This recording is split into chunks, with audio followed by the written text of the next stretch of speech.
수도권과 강원 영서 북부는 대체로 맑겠고 그 밖의 지역은 흐린 가운데 남부지방에는 가끔 비가 내리겠습니다. 내일은 전국이 대체로 흐린 가운데 강원 영동 중남부에서는 새벽까지, 충청 남부 내륙과 남부지방에는 오전까지 가끔 비가 오는 곳이 있겠습니다. 서울의 현재 기온은 24.5도, 습도는 67%입니다. KBS 제1라디오 10시 뉴스를 마치겠습니다. 지금까지 아나운서 김진웅이었습니다. KBS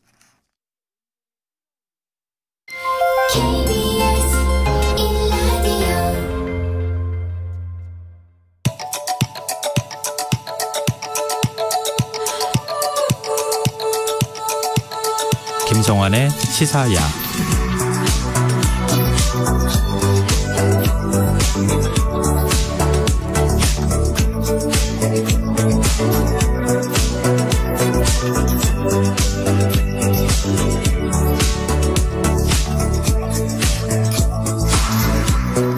하루의 마무리, 오늘도 함께 하시죠.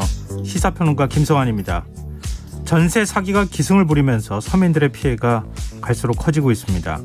경찰은 국민 체감 약속 1호로 경제적 살인, 악성 사기를 근절시키겠다면서 전세 사기 수사에 총력을 기울이고 있는데요. 더 깊이 있게 들여다보는 인터뷰 시간에서는 전세 사기를 입은 피해자와 전문가를 차례로 연결해 사기 수법과 예방책을 살펴보는 시간 마련했습니다. 그리고 화요일 코너죠. 빅데이터를 통해 인터넷 이슈를 살펴보는 이슈 이수다 코너도 마련되어 있으니까요. 많은 관심 부탁드립니다. 김성환의 시사에는 청취자 여러분들의 관심과 참여 기다립니다. 방송 내용과 관련해 의견 있으신 분들은 문자 보내주십시오. 당첨된 분들께는 모바일 쿠폰 보내드릴 텐데요. 참여하실 번호는 샵9730이고요. 짧은 문자는 50원, 긴 문자는 100원의 이용료가 부과됩니다. 콩 어플리케이션과 KBS 1라디오 유튜브 채널을 통해서도 저희 방송을 실시간으로 시청 또 참여하실 수 있습니다. KBS 1라디오 김성환의 시사야. 그럼 지금 시작하겠습니다.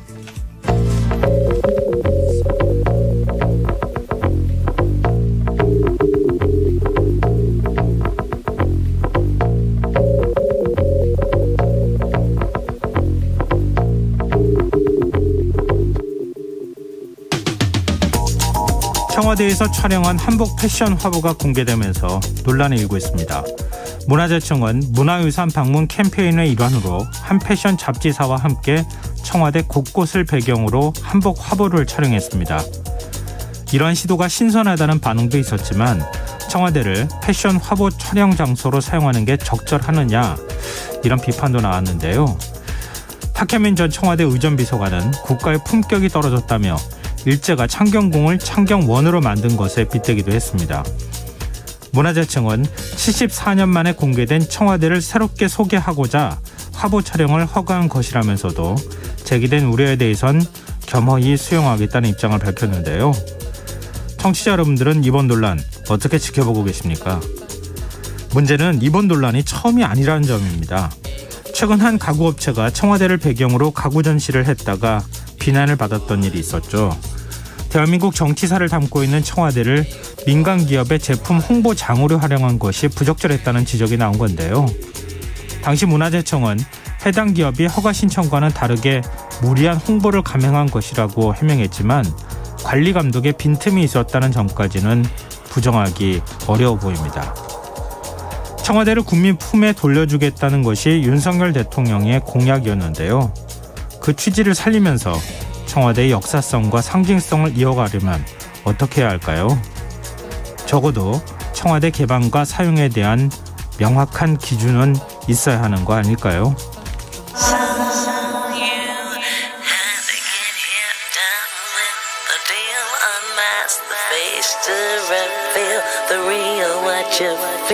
You and your everyday situations, all the unnecessary complications. 오늘 밤 당신 안에 꿈틀거리는 지식 충전 본능이 깨어납니다. 여러분의 자유탐구 영역 김성환의 시사야.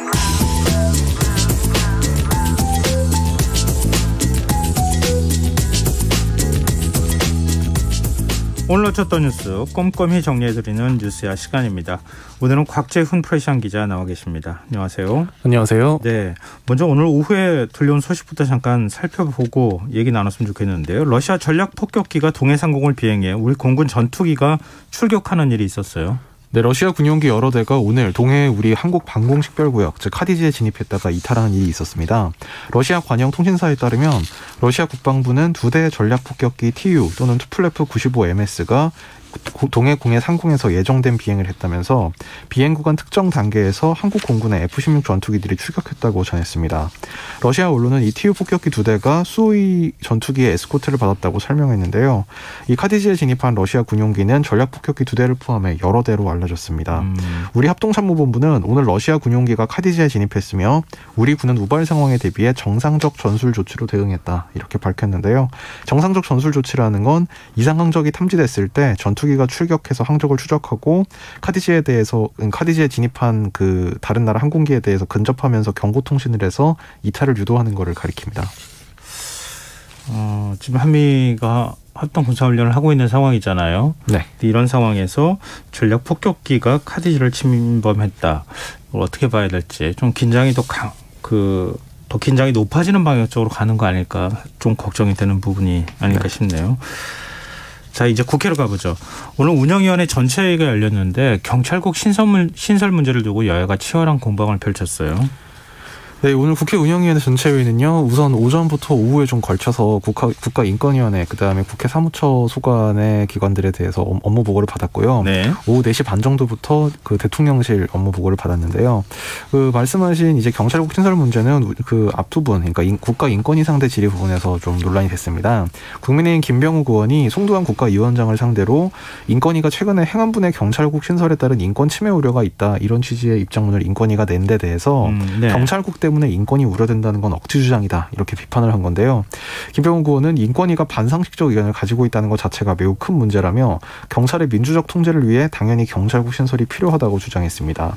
같은 당 박형수 의원도 경찰국 설치에 대해 인권 침해 우려가 있다고 하는지 이해할 수 없다면서 오히려 경찰국 설치는 비대해진 경찰 권력으로 인한 인권 침해를 방지하기 위한 장치라고 강조했습니다. 네. 반면 민주당은 경찰국 설치를 시행령 쿠데타라고 꼬집으면서 정부가 경찰국을 통해 경찰을 장악하려 한다고 맞섰는데요.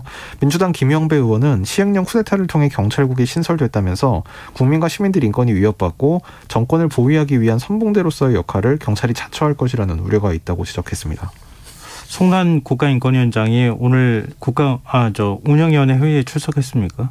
예, 출석해서 오늘 특히 이제 여당 의원들로부터는 앞서 이제 인권 침해, 경찰국 설치가 인권 침해 우려가 있다. 이 질문에 대해서 좀 상당히 곤욕스러운 이제 질의를 많이 받기도 했는데요. 네. 이 송도한 위원장은 그 인권 침해 우려와 관련해서 그럴 가능성에 대비해서 진행 상황을 잘 살피고 어떤 필요가 있다고 인정되면 적절한 의견을 제시할 수 있다. 이런 입장을 밝혔습니다.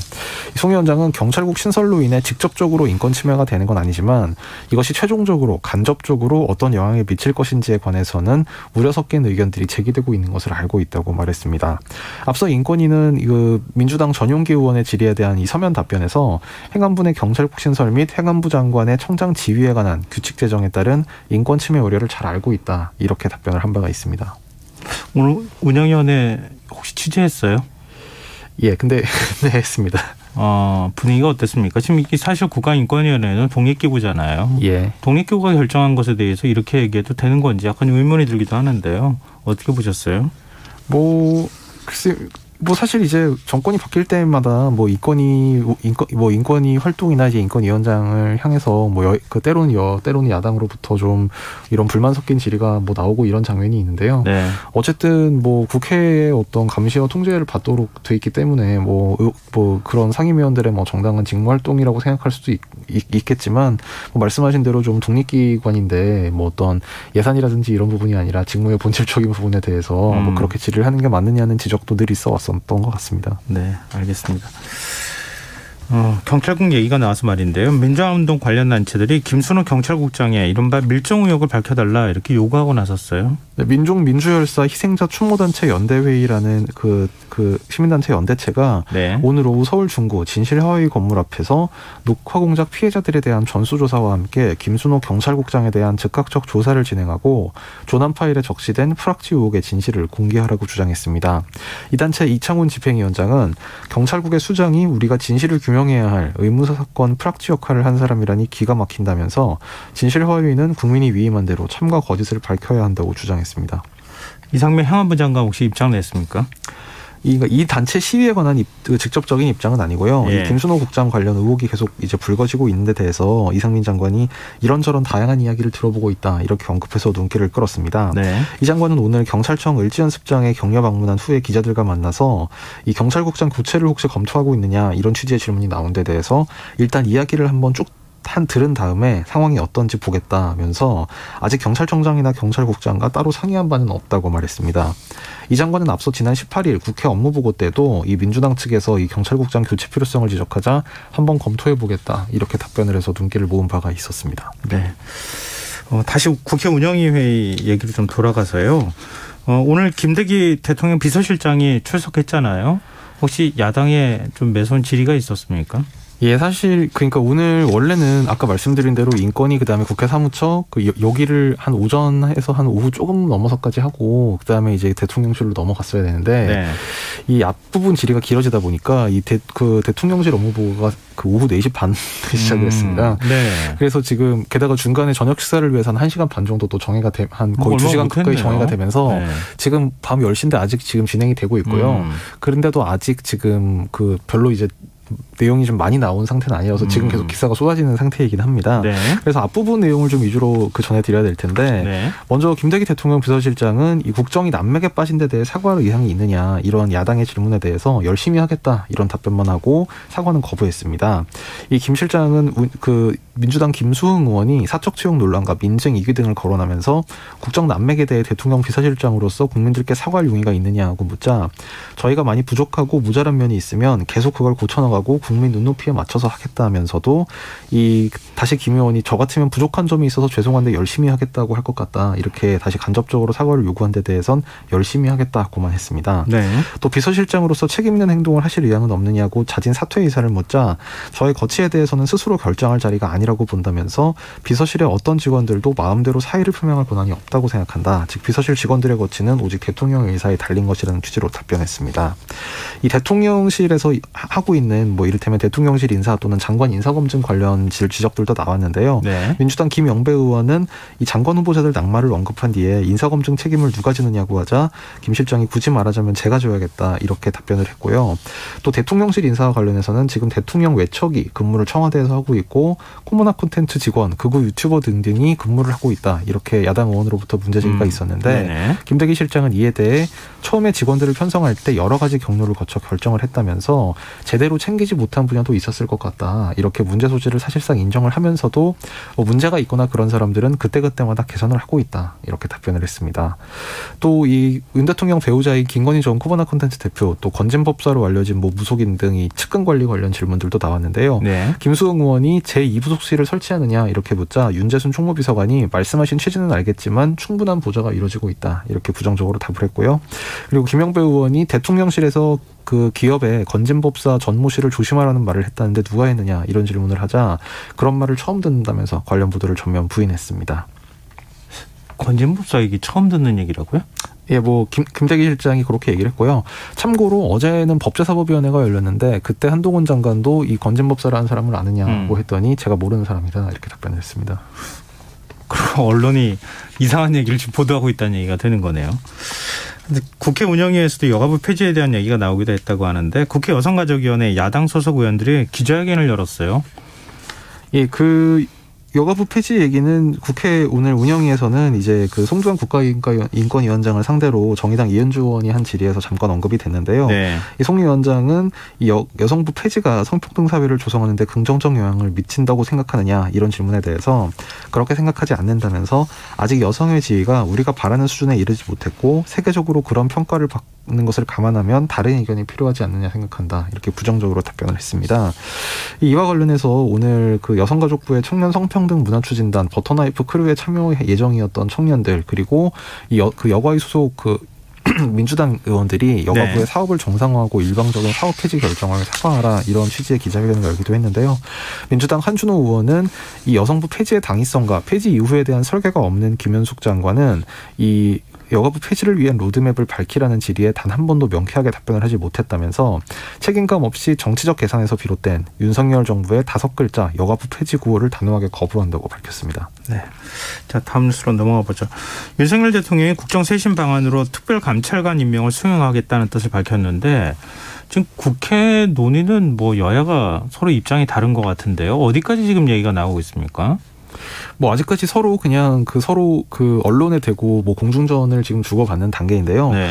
권성동 국민의힘 원내대표는 어제는 이 북한 인권재단 이사 임명과 이것을 동시에 해야 한다. 사실상 연결론을 편 데 이어서 네. 오늘은 국가교육위원회 위원 임명하고도 이걸 같이 해야 된다. 뭐 점점 뭐 부대 조건이 늘어나고 있습니다. 네. 권성동 원내대표는 오늘 당 원내대책회의에서 이 민주당은 특별검찰관 임명 주장에 앞서 문재인 정권 5년 내내 자행된 법 위반, 직무유기에 대해 국민 앞에 사과해야 한다. 이렇게 민주당을 겨냥한 데 이어서 네. 무엇보다 하루빨리 특별감찰관, 북한 인권재단 이사, 국가교육위원회 위원 등 3개 기관에 대한 국회 추천 절차를 밟아야 한다고 말했습니다. 권 원내대표는 국민의힘은 문재인 정부 5년 내내 북한 인권재단 출범을 촉구했지만 민주당은 거부했다면서 민주당은 이사 추천을 거부하는 이유를 국민 앞에 소상히 밝혀야 한다. 이사 추천은 정치적 흥정 대상이 아니다. 이렇게 얘기했습니다. 네. 권 원내대표는 또 국가교육위원회 역시 문재인 정권에서 관련법이 제정됐지만 민주당이 아직 위원 추천을 안 해서 한 달 넘게 출범이 지연되고 있다면서 그동안 정권이 바뀐 것 말고는 사정이 변경된 게 전혀 없다고 주장했습니다. 권 원내대표는 특히 민주당은 우리 당의 북한 인권재단 이사 추천 요구에 특별감찰관과 연계할 게 아니다라고 또다시 선을 긋고 있다면서 도무지 납득할 수 없다고도 했습니다. 지금 갈수록 조건이 하나씩 더 붙어가고 있는 상황인 것 같은데 네, 민주당은 어떤 입장입니까?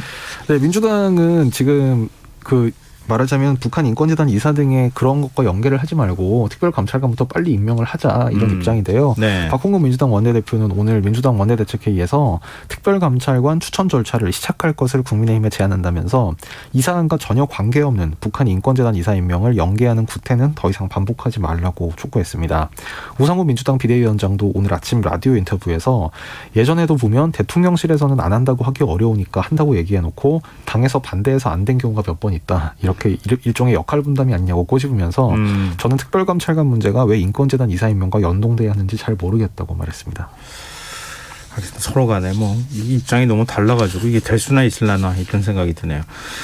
근데 지금 국민의힘 윤리위원회가 어제 이제 개최가 됐었고 그 이후에 지금 징계위에 회부가 된 의원이 있죠. 지금 예. 국민의힘 권인희 의원이 징계위에 회부가 된 상황이잖아요. 네, 어제 이제 징계 절차 개시가 시작이 된 의원이 지금 방금 말씀하신 권은 의원하고 그다음에 수해복구 피해 현장에 가서 그 이른바 사진 잘 나오게 네. 찍었으면 좋겠다고 그 망원 논란을 빚은 김성원 의원, 그다음에 또 김희국 의원 이렇게 3명이었는데요. 이건데 권은 의원 같은 경우에는 이 징계 개시 사유가 이 경찰국 그 신설에 반대한다. 말하자면 어떤 뭐 윤리적인 뭐 또 도의적인 이런 부분이 아니라 좀 어떤 정무적인 정견에 대해서 정치적 소신을 밝혔다고도 볼 수 있잖아요. 그렇죠. 이제 그런 부분이기 때문에 좀 논란이 되고 있는데요. 권은 의원은 이에 대해서 국회의원의 헌법과 양심에 따른 국회 활동을 징계 대상화했다고 비판하면서 국정운영 장악력을 위해 당정관계를 수직적으로 설정하는 것임을 드러낸 무모함이다. 윤리참칭위원회가 돼서 정당 정치를 희화화시키고 있다고 주장했습니다. 당내에서도 좀 논란이 있는 모양인데 어떻게 정리가 되는지 좀 지켜보고요. 또 뭐 이준석 지금 전 대표라고 해야 되겠죠. 전 대표 문제도 지금 윤리에서 뭐 징계를 한다 안 한다 이거 가지고도 지금 논란이 있는 상황인 것 같고요. 근데 이런 가운데 국민의힘이 당 혁신의 일환으로 윤리위원회를 사법기구 수준으로 강화하는 방안을 추진했다. 이런 얘기가 들리던데 이게 무슨 말입니까? 이게 어제 오후에 이제 그 국민의힘 혁신위원회에서 발표한 내용인데요. 예. 어제 최재형 혁신위원장 주재로 혁신위 8차 회의가 열린 이후에 그 이제 1차 혁신안 그 첫 번째 혁신안 마련을 한 것을 이제 발표를 했습니다. 예. 이 당시 발표에 따르면 최재형 혁신위원장이 공천의 투명성과 공정성을 강화하기 위해 지금까지 공관위로 일원화돼 있던 공천 기능 중 후보자 부적격 심사 기능을 분산해서 그 기능을 윤리위에 부여하는 방안을 채택했다. 이렇게 발표를 했습니다. 네. 그러니까 이를테면 국회의원 후보를 공천을 줄 때 지금까지는 공천관리위원회가 이 사람이 윤리적으로 적절한지 문제가 없는지 뭐 전문성이 어떤지 예. 뭐 상대방 후보와 뭐 득표 경쟁력이 어떤지 이런 거를 공천관리위원회가 종합적으로 판단을 했는데 그 가운데 어떤 윤리적인 문제가 없냐는 부분은 앞으로 윤리위가 심사하도록 이걸 권한을 분리하겠다는 내용입니다. 네. 또 윤리위 위상 강화안도 발표가 됐는데 최 위원장은 윤리위 독립성을 강화하기 위해서 윤리위원장 임기를 현재 1년에서 당대표 임기보다 더 긴 3년으로 하고 윤리위원장과 윤리위원 임명 절차에 있어서 최고의 의결뿐 아니라 상임 전국이 추인을 받도록 하겠다. 이런 안을 발표를 했습니다. 이게 과연 가능할지 앞으로도 이 문제 가지고도 논란이 있을 것 같습니다. 이렇게 되면 윤리위가 힘이 엄청나게 세지는 거기 때문에요. 차기 당권 주자들이 굉장히 반발을 할 것 같고 좀 재밌는 부분이 차기 당권 주자들은 이제 말하자면 이제 이준석 대표는 좀 대립하는 부분이지 않습니까? 예.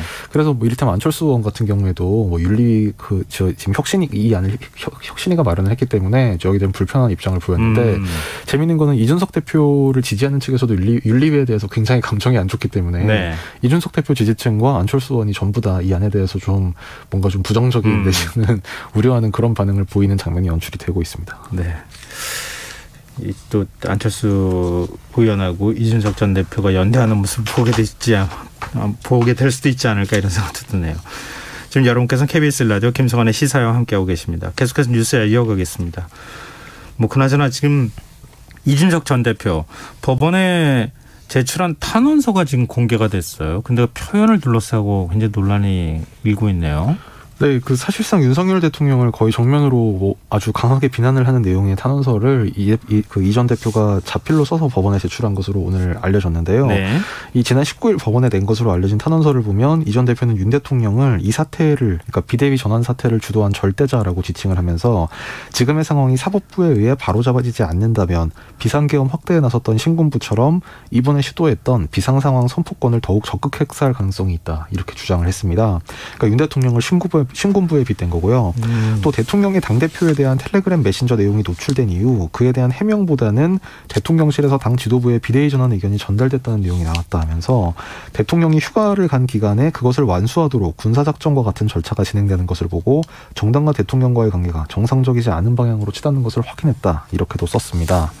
또 올해 6월 지방선거가 끝나고 절대자와 가까운 사람으로부터 당 대표직에서 12월까지 물러나면 윤리위원회 징계 절차에 대한 저의 경찰 수사 절차를 잘 정리하고 대통령 특사도 몇 군데 다녀올 수 있도록 중재하겠다는 제안을 받았다. 이런 폭로도 해서 눈길을 끌었습니다. 주호영 비대위원장은 이준석 전 대표가 독재자가 된 것 같다 이런 발언을 했다고요? 네, 주 위원장이 오늘 국민의힘 상임고문단과 오찬을 마친 뒤에 이 탄원서 내용이 알려진 데 대해서 어떻게 생각하느냐 기자들이 이렇게 물으니까 네. 이 전 대표가 독재자가 된 것 같다며 본인 생각으로 전부 재단하는데 언론이 가처분에 대해 어떻게 생각하는지에 대한 제 대답이었다. 이제 이렇게 답변을 했습니다. 그러니까 이거는 그 앞서 제가 소개해드린 내용은 없었는데요. 탄원서 중에 보면 뭐 주호영, 김기현 전 원내대표 등은 평소에 굉장히 신중한 성격인데 이 가처분의 승리를 너무 장담하고 이제 법원의 권위를 무시하는 것을 보면 뒤에 배후에 윤 대통령이 있을 것으로 보인다. 이런 취지의 대목이 있었거든요. 네. 여기에 대해서 이제 본인이 언급된 대목에 대해서 그거는 내가 이제 이 전 대표를 공격하려고 한 게 아니라 기자들이 가처분에 대해서 어떻게 될 것 같냐고 물어봐서 내가 그렇게 답변을 한 것뿐이다. 이런 취지의 답변이었습니다. 뭐 지금은 이제 가처분 신청을 냈는데 법원의 결정이 좀 늦어지고 있는 상황이어서 결과를 좀 저희가 지켜보면 어떨까 싶고요. 이른바 법인카드 유용 혐의를 받고 있는 민주당 이재명 의원의 부인 김혜경 씨가 오늘 경찰에 출석했어요. 네, 김혜경 씨가 오늘 오후 6시 50분께 이 경기 남부경찰청에서 피의자 신분 조사를 끝내고 이제 나와서 집으로 돌아가서 오후 1시 45분부터 약 5시간 정도 이제 경찰 조사를 받았는데요. 네. 이 당초는 조서 열람 시간까지 합쳐서 좀 상당히 늦게 끝나지 않겠느냐 이런 관측이 있었지만 예상보다는 좀 일찍 끝났습니다. 이 김미경 씨는 혐의를 인정했느냐, 뭐 법인카드 사적 이용을 지시를 한 것이 맞느냐 이런 등등 취재진 질문에 아무 답변을 하지 않고 차량에 탑승해서 돌아갔습니다. 경찰은 조사에서 이 경기도청 총무과, 배모 씨 등을 통해서 개인 음식값을 경기도 법인카드로 결제하거나 타인 명의로 처방전을 발급받았는지 등 의혹 전반에 대해서 캐물은 걸로 전해졌습니다. 선거법 위반과 관련해서 공소시효가 얼마 안 남았기 때문에 경찰의 조사 결과가 수사 결과가 조만간 좀 나오지 않을까 싶네요. 저희가 좀 같이 지켜보도록 하죠. 자, 뉴스에 오늘 여기까지 하겠습니다. 지금까지 곽지훈 프레시안 기자였습니다. 고맙습니다. 감사합니다.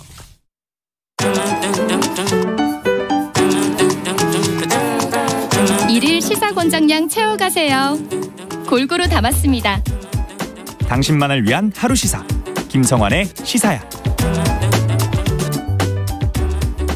전세 사기가 지금 기승을 부리고 있습니다. 그 수법이 알랄하고 악랄하고 진화해서 알고도 당할 수밖에 없는 구조다. 이렇게 지금 언론을 통해서 알려지고 있는데요. 오늘 인터뷰 시간엔 전세 사기를 입은 피해자 연결해서 그 수법에 대해서 알아보고 전문가와 함께 예방책 없을지 얘기 나눠보겠습니다. 먼저 이른바 깡통 전세 사기 피해를 입으신 황모 씨 연결되어 있습니다. 안녕하십니까? 네, 안녕하세요. 예, 이 깡통 전세라는 게 무조건 문제가 있는 것은 아니라고 알고 있는데요. 일단 이사를 나가는 사람이 새로 들어올 세입자로부터 돈을 받아 나갈 수 있는 상황이 이어진다면 괜찮을 텐데 지금 그렇지가 않다는 거잖아요. 어떤 문제가 있었습니까? 우선 현재 그 임대인으로부터 이제 직접 매매를 하거나 아니면은 경공매를 통해 가지고 이제 뭐 신불자가 되라라는 식으로 둘 중에 하나 선택하라라는 지금 압박에 시달리고 있는 중이거든요. 예. 그래가지고 저는 이제 어쩔 수 없이 이제 직접 매매, 강매를 좀 당한 상황입니다. 강매를 당했다고요? 네네. 지금 전세 사기를 당했다는 건 언제 어떤 방식으로 그 인지를 하신 겁니까? 제가 그 내년에 집을 조금 살려고 최근 들어서 이제 부동산 유튜브를 좀 많이 봤는데요. 예. 거기서 이제 전세 사기 관련된 유튜브를 우연히 보게 됐고 그러다가 이제 우리 집은 문제가 없나 해서 계약서를 봤는데 사실 계약서 상으로는 뭐가 등기부도 깨끗했고 뭐 볼 수 있는 게 없잖아요. 예. 그런데 이제 불안해서 혹시나 해서 임대인의 이름을 그 네이버에 그 포털 사이트에 검색을 해봤더니 이미 피해자 카페가 만들어져 있더라고요. 아, 그래요? 네네. 지금 그 임대인이 이럴 정도로 지금 이렇게 많은 집을 임대하고 또 이제 보증금을 돌려주지 않는 일종의 전문적인 뭐라 그럴까요?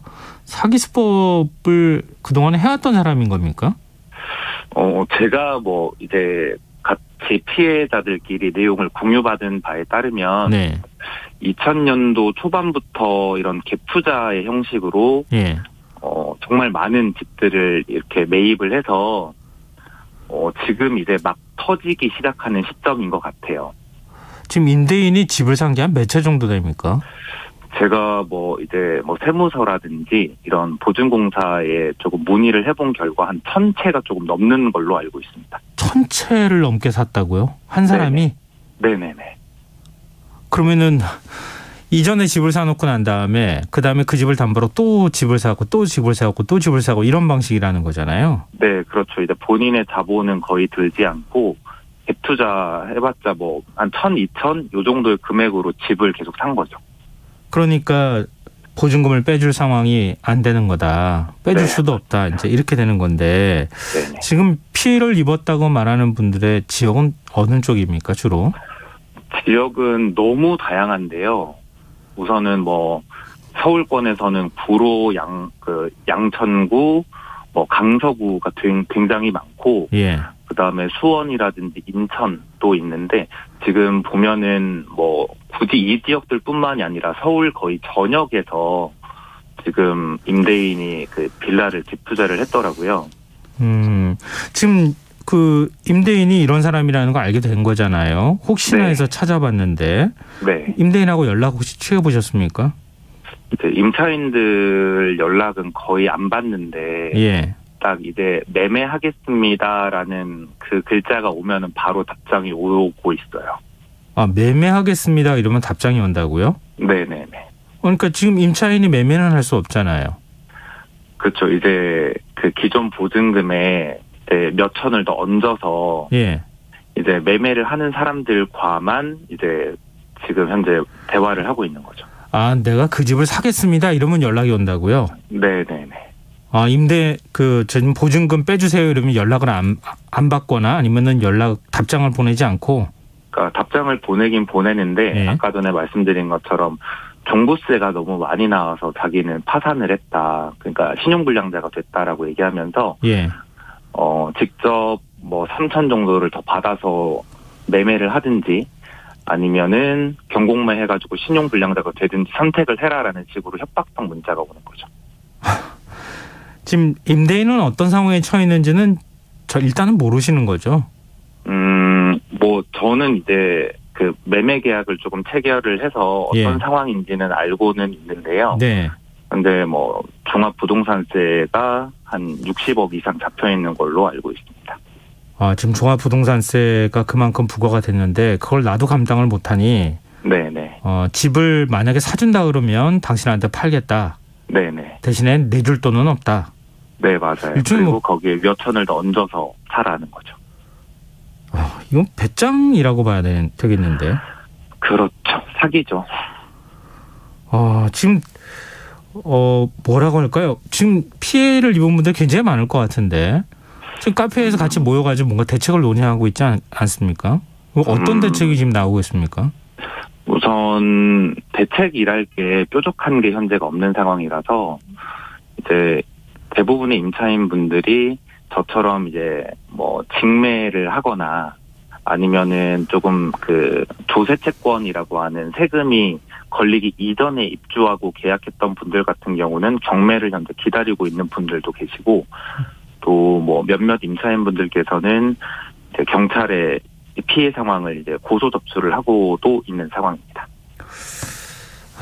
지금 지금 임차인 분들은 네. 어떻게 대응할 방법이 마땅치 않으니까 결국 안 되면 경매까지 가서 1순위로 근데 그 경매 가면 1순위로는 그 낙찰을 받을 수는 있습니까? 이게 참 기준이 애매한 게 예. 그러니까 2000년도 말에 그 부과된 종부세가 되게 문제인 상황인 거예요. 예.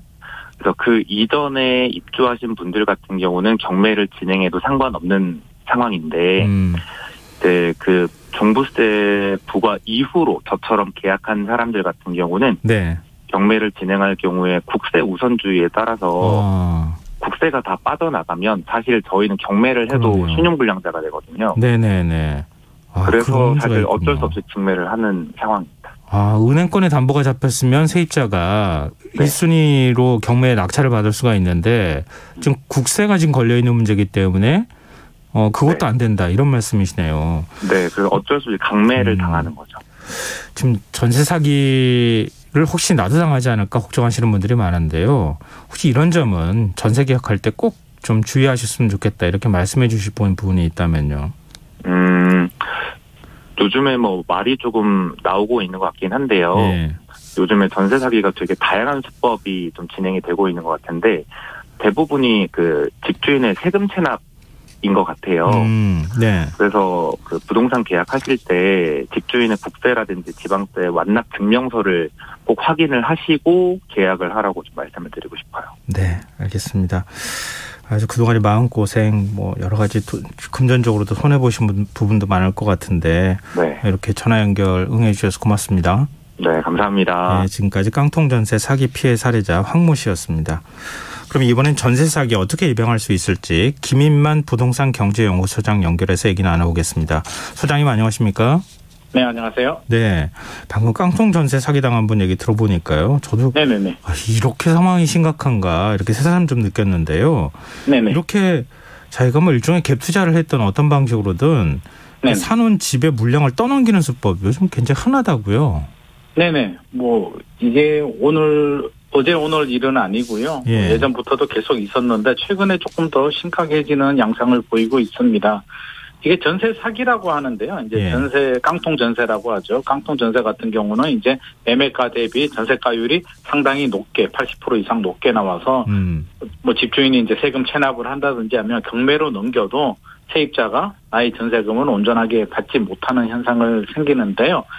이게 원시적, 그러니까 처음부터 이게 작정을 하고 이렇게 좀 사기 비슷하게 이렇게 하는 경우들도 있고요. 후발적으로 주택시장이 침체가 돼서 매매 가격이 떨어지면서 이런 현상이 발생할 수도 있는데 예. 어떻게 됐든지 간에 세입자 입장에서는 전세금을 돌려받지 못하면 결과는 똑같기 때문에 세금 체납도 있고요. 뭐 사기, 고의성을 가지고 처음부터 전세 가격을 부풀리는 여러 가지 경우들이 있기 때문에 굉장히 주의를 해야 되고요. 뭐 예방이 최선의 방법일 것 같습니다. 그러니까 이게 일종의 집값이 형성이 안 돼서 거래가 안 된 집이니까 네네네. 그 집을 좀 비싸게 불러놓고 중간에 네. 일종의 업자를 끼우는 거잖아요. 뭐 그런 경우들도 있죠. 지금 그 업자들이 홍보를 하면서 이런 식으로 사람을 끌어들이는 거잖아요. 네, 업자의 그런 문제도 경우들도 굉장히 많고요. 예, 이 네. 업자들도 상당히 심각한 거 아닙니까? 이게 아파트 경우는 별로 생기지 않습니다. 아파트 네. 같은 경우는 워낙 실거래가 또 투명하게 공개가 되고 있고요. 가격대가 굉장히 높고 여러 가지 표준화가 되어 있는데 문제가 되는 게 우리 서민들이 많이 거주하는 빌라라고 하죠. 연립, 다세대, 다가구에서 이런 현상들이 많이 발생합니다. 이게 이제 여러 가지 관계가 있죠. 건축업자들 쉽게 지어서 팔아야 되고요. 중간에 이런 커미션을 형성하는 중간 브로커가 있고요. 네. 또 일부지만 현장 부동산들도 또 개입하는 경우들도 있고. 그래서 이게 직접적으로 이제 뭐 수십 채, 수백 채씩 하시는 분들 같은 경우는 커미션을 받아서 수익을 챙기는 경우들도 있고요. 예. 또 전세 가격을 시세보다 높게 받아서 이미 전세 가격만으로 자기 투자금을 다 회수하는 경우들도 있기 때문에 네. 이게 돈이 있는 곳에 또 이런 사기를 노리는 분들이 또 이게 몰려들게 되면서 결국에는 가장 취약한 빌라 부분에서 이런 문제들이 발생하고 있습니다. 지금 서울에서 깡통 전세 위험 비율이 높은데 꼽으라면 어디가 있을까요? 최근에 서울시에서 발표를 했습니다. 전월세 시장 지표를 발표를 했는데요. 아파트는 문제가 없습니다. 아파트는 이게 뭐 전세 가율이라고 하죠. 54.2%, 갱신 계약은 38.3%로 문제가 없는데 네. 빌라가 굉장히 취약합니다. 제가 말씀드렸듯이 신규 계약은 84.5%, 전세 가율이 매매 가격 대비 전세 가격이 84.5%나 되고요. 갱신 계약도 77.5%가 되는데 지역별로 살펴보면 예전에도 이제 계속 사기 사건이 많이 발생했던 지역입니다. 강서구가 96.7%나 되고요. 금천구가 92.8%, 양천구, 관악구, 강동구, 구로구, 주로 서민들이 많이 사는 빌라들 많이 사는 지역들이 굉장히 취약하게 나왔습니다. 지금 집값이 떨어져도 지금 그 위태위태한 상황이라는 거잖아요. 네네네네. 그럼 지금 보증금을 못 돌려받을 가능성이 있는 집들이 상당히 많다. 아무래도 그렇죠. 아파트 같은 경우는 이게 주택시장이 침체가 되면 아파트보다 또 상대적으로 또 취약한 빌라 부분이 가격이 더 많이 떨어지고요. 또 진입장벽이 낮기 때문에 아무래도 우리 서민들은 또 더 피해 사례들이 지금 또 늘어나고 있고요. 앞으로도 더 늘어날 가능성이 높아질 것 같습니다. 서울시가 전월세 실거래 데이터를 분석한 주택 거래 정보를 제공하기로 했는데요. 이건 네네. 전세 사기 예방이나 이런 데 도움이 좀 될까요? 뭐 일정 부분 도움이 될 수는 있습니다. 뭐 좀 도움은 될 수 있는데요. 저는 이게 완전한 예방책이라고 보여지진 않습니다. 왜냐하면 실거래가 데이터를 가지고 이제 오픈을 한다라고 하는데요. 빌라 같은 경우는 아파트하고 다르게 표준화되어 있지 않습니다. 같은 지역이라도 입주 연도에 따라서 위치에 따라서 건물 상태에 따라서 전세 가격이 다 다른 경우들이 있고요. 진짜 나쁜 경우는 실거래가도 조작하는 경우들이 있습니다. 일부러 높게 실거래가를 하나 만든 다음에 신고를 하면 네네. 그 실거래가 자료를 데이터를 보는 서민들은 진짜 그게 거래된 줄 알고 믿고 또 계약하는 경우들도 있기 때문에 이게 실거래가만으로 모든 걸 다 해결할 수는 없을 것 같고요. 예방이 최선책인데 저는 그런 말씀 많이 드립니다. 이게 이제 전세로 이제 많이 하는데 사실 월세 내는 게 아깝기 때문에 이제 전세금을 주는데요. 아파트는 모르겠지만 빌라 같은 경우는 가급적이면 보증금을 낮게 이렇게 월세로 요즘 대출 금리가 올라가서 이제 전세 대출을 받더라도 이자를 내야 되니까 이왕 내는 돈이라면 차라리 보증금을 낮춰서 월세를 내는 게 가장 좋고요. 꼭 전세를 해야 된다라고 한다면 요즘 보증보험이 잘 되어 있잖아요. 그래서 네네. 보증보험 업체한테 신청을 한 다음에 만약에 보증보험 회사에서 거절을 하는 경우가 있어요. 이 집은 우리가 못 해주겠다라고 하면 그런 집은 하면 안 됩니다. 보증보험 회사에서도 거절하는 집이라면 반드시 피해야 되고요. 또 주의해야 될 점은 뭔가 이상한 점 있죠. 우리가 많이 이제 넘어가는 게 네. 뭔가 이상하게 시세보다 좀 더 저렴하다. 이거 네. 너무 좋은 조건인데 이런 마음에 이제 혹해서 빨리 계약하는 경우들이 있는데요. 네네. 뭔가 좀 이상하다. 내가 알고 있는 시세보다 좀 너무 좋은 조건인데 이러면 한번 더 합리적인 의심을 좀 하는 것이 좋을 것 같습니다.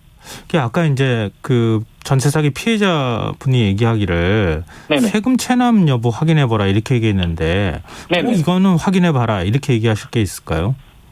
세금 체납도 반드시 확인하는 게 좋고요. 예. 그래서 요구했는데 또 안 알려주는 경우들이 있어요. 그래서 저는 법으로 이거는 좀 임대차 계약을 할 때 강제적으로 중개사가 집주인한테 요구를 하면 집주인이 강제적으로 좀 공개를 할 수 있는 그런 좀 제도가 좀 마련되면 좋을 것 같고요. 세금 체납뿐만 아니라 전세 가율이라고 하잖아요. 지금 문제되는 게 전세 가율인데 대출금과 내 전세금 합해서 집값의 70%, 많게는 80%인데 보통 우리가 70% 정도를 안전 수준으로 보거든요. 경매에 넘어가게 되면 대부분 한 70% 수준에서 낙찰이 되기 때문에 70%보다 낮다면 세금 체납이 있더라도 내 전세금을 지킬 수가 있는데 전세가율이 80% 이상 넘어가게 된다면 경매에 넘어가면 받더라도 내 전세금을 다 받을 수는 없거든요. 그래서 좀 할 때 너무 전세가율이 높은 집들은 가급적이면 피하는 게 좋고요. 꼭 해야 된다면 저는 전세보다는 월세로 하는 게 가장 안전할 것 같습니다.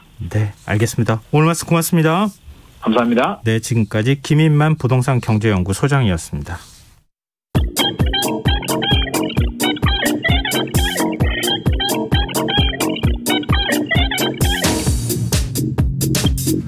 빅데이터로 인터넷에서 화제가 되고 있는 이슈를 살펴보는 시간입니다. 이슈다. 빅데이터를 읽어주는 남자죠. 김덕진 미래사회 IT연구소 소장 스튜디오에 나와 계십니다. 안녕하세요. 안녕하세요. 김덕진입니다. 네, 한 주간의 흐름 어떻게 열심히 또 뽑아오셨습니까? 네, 맞습니다. 이번 주에 좀 재밌는 키워드들이 좀 많아요. 그래서 그래요? 네, 좀 빠르게 좀 해야 될 것 같은데 일단은 1위 주제가 경제 분야인데 보통 이제 경제 분야하면은 뭐 금리나 아니면 뭐 여러 가지 얘기했었잖아요. 근데 이번 주에 은행이라는 키워드가 나왔어요. 은행요? 네. 왜요? 혹시 어제부터 은행별로 예금금리와 대출금리 간의 차이를 쉽게 비교하는 예대금리차 비교 공시라는 게 생겼다. 들어보셨을 거예요. 네, 저희가 소식 전해드리기도 했었어요. 네, 그래서 이제 이거와 관련돼 가지고 어느 은행이 예대금리 차가 높은가에 대한 이제 사람들의 관심들이 좀 계속 높아지고 있는 상황이라고 보시면 될 것 같고요.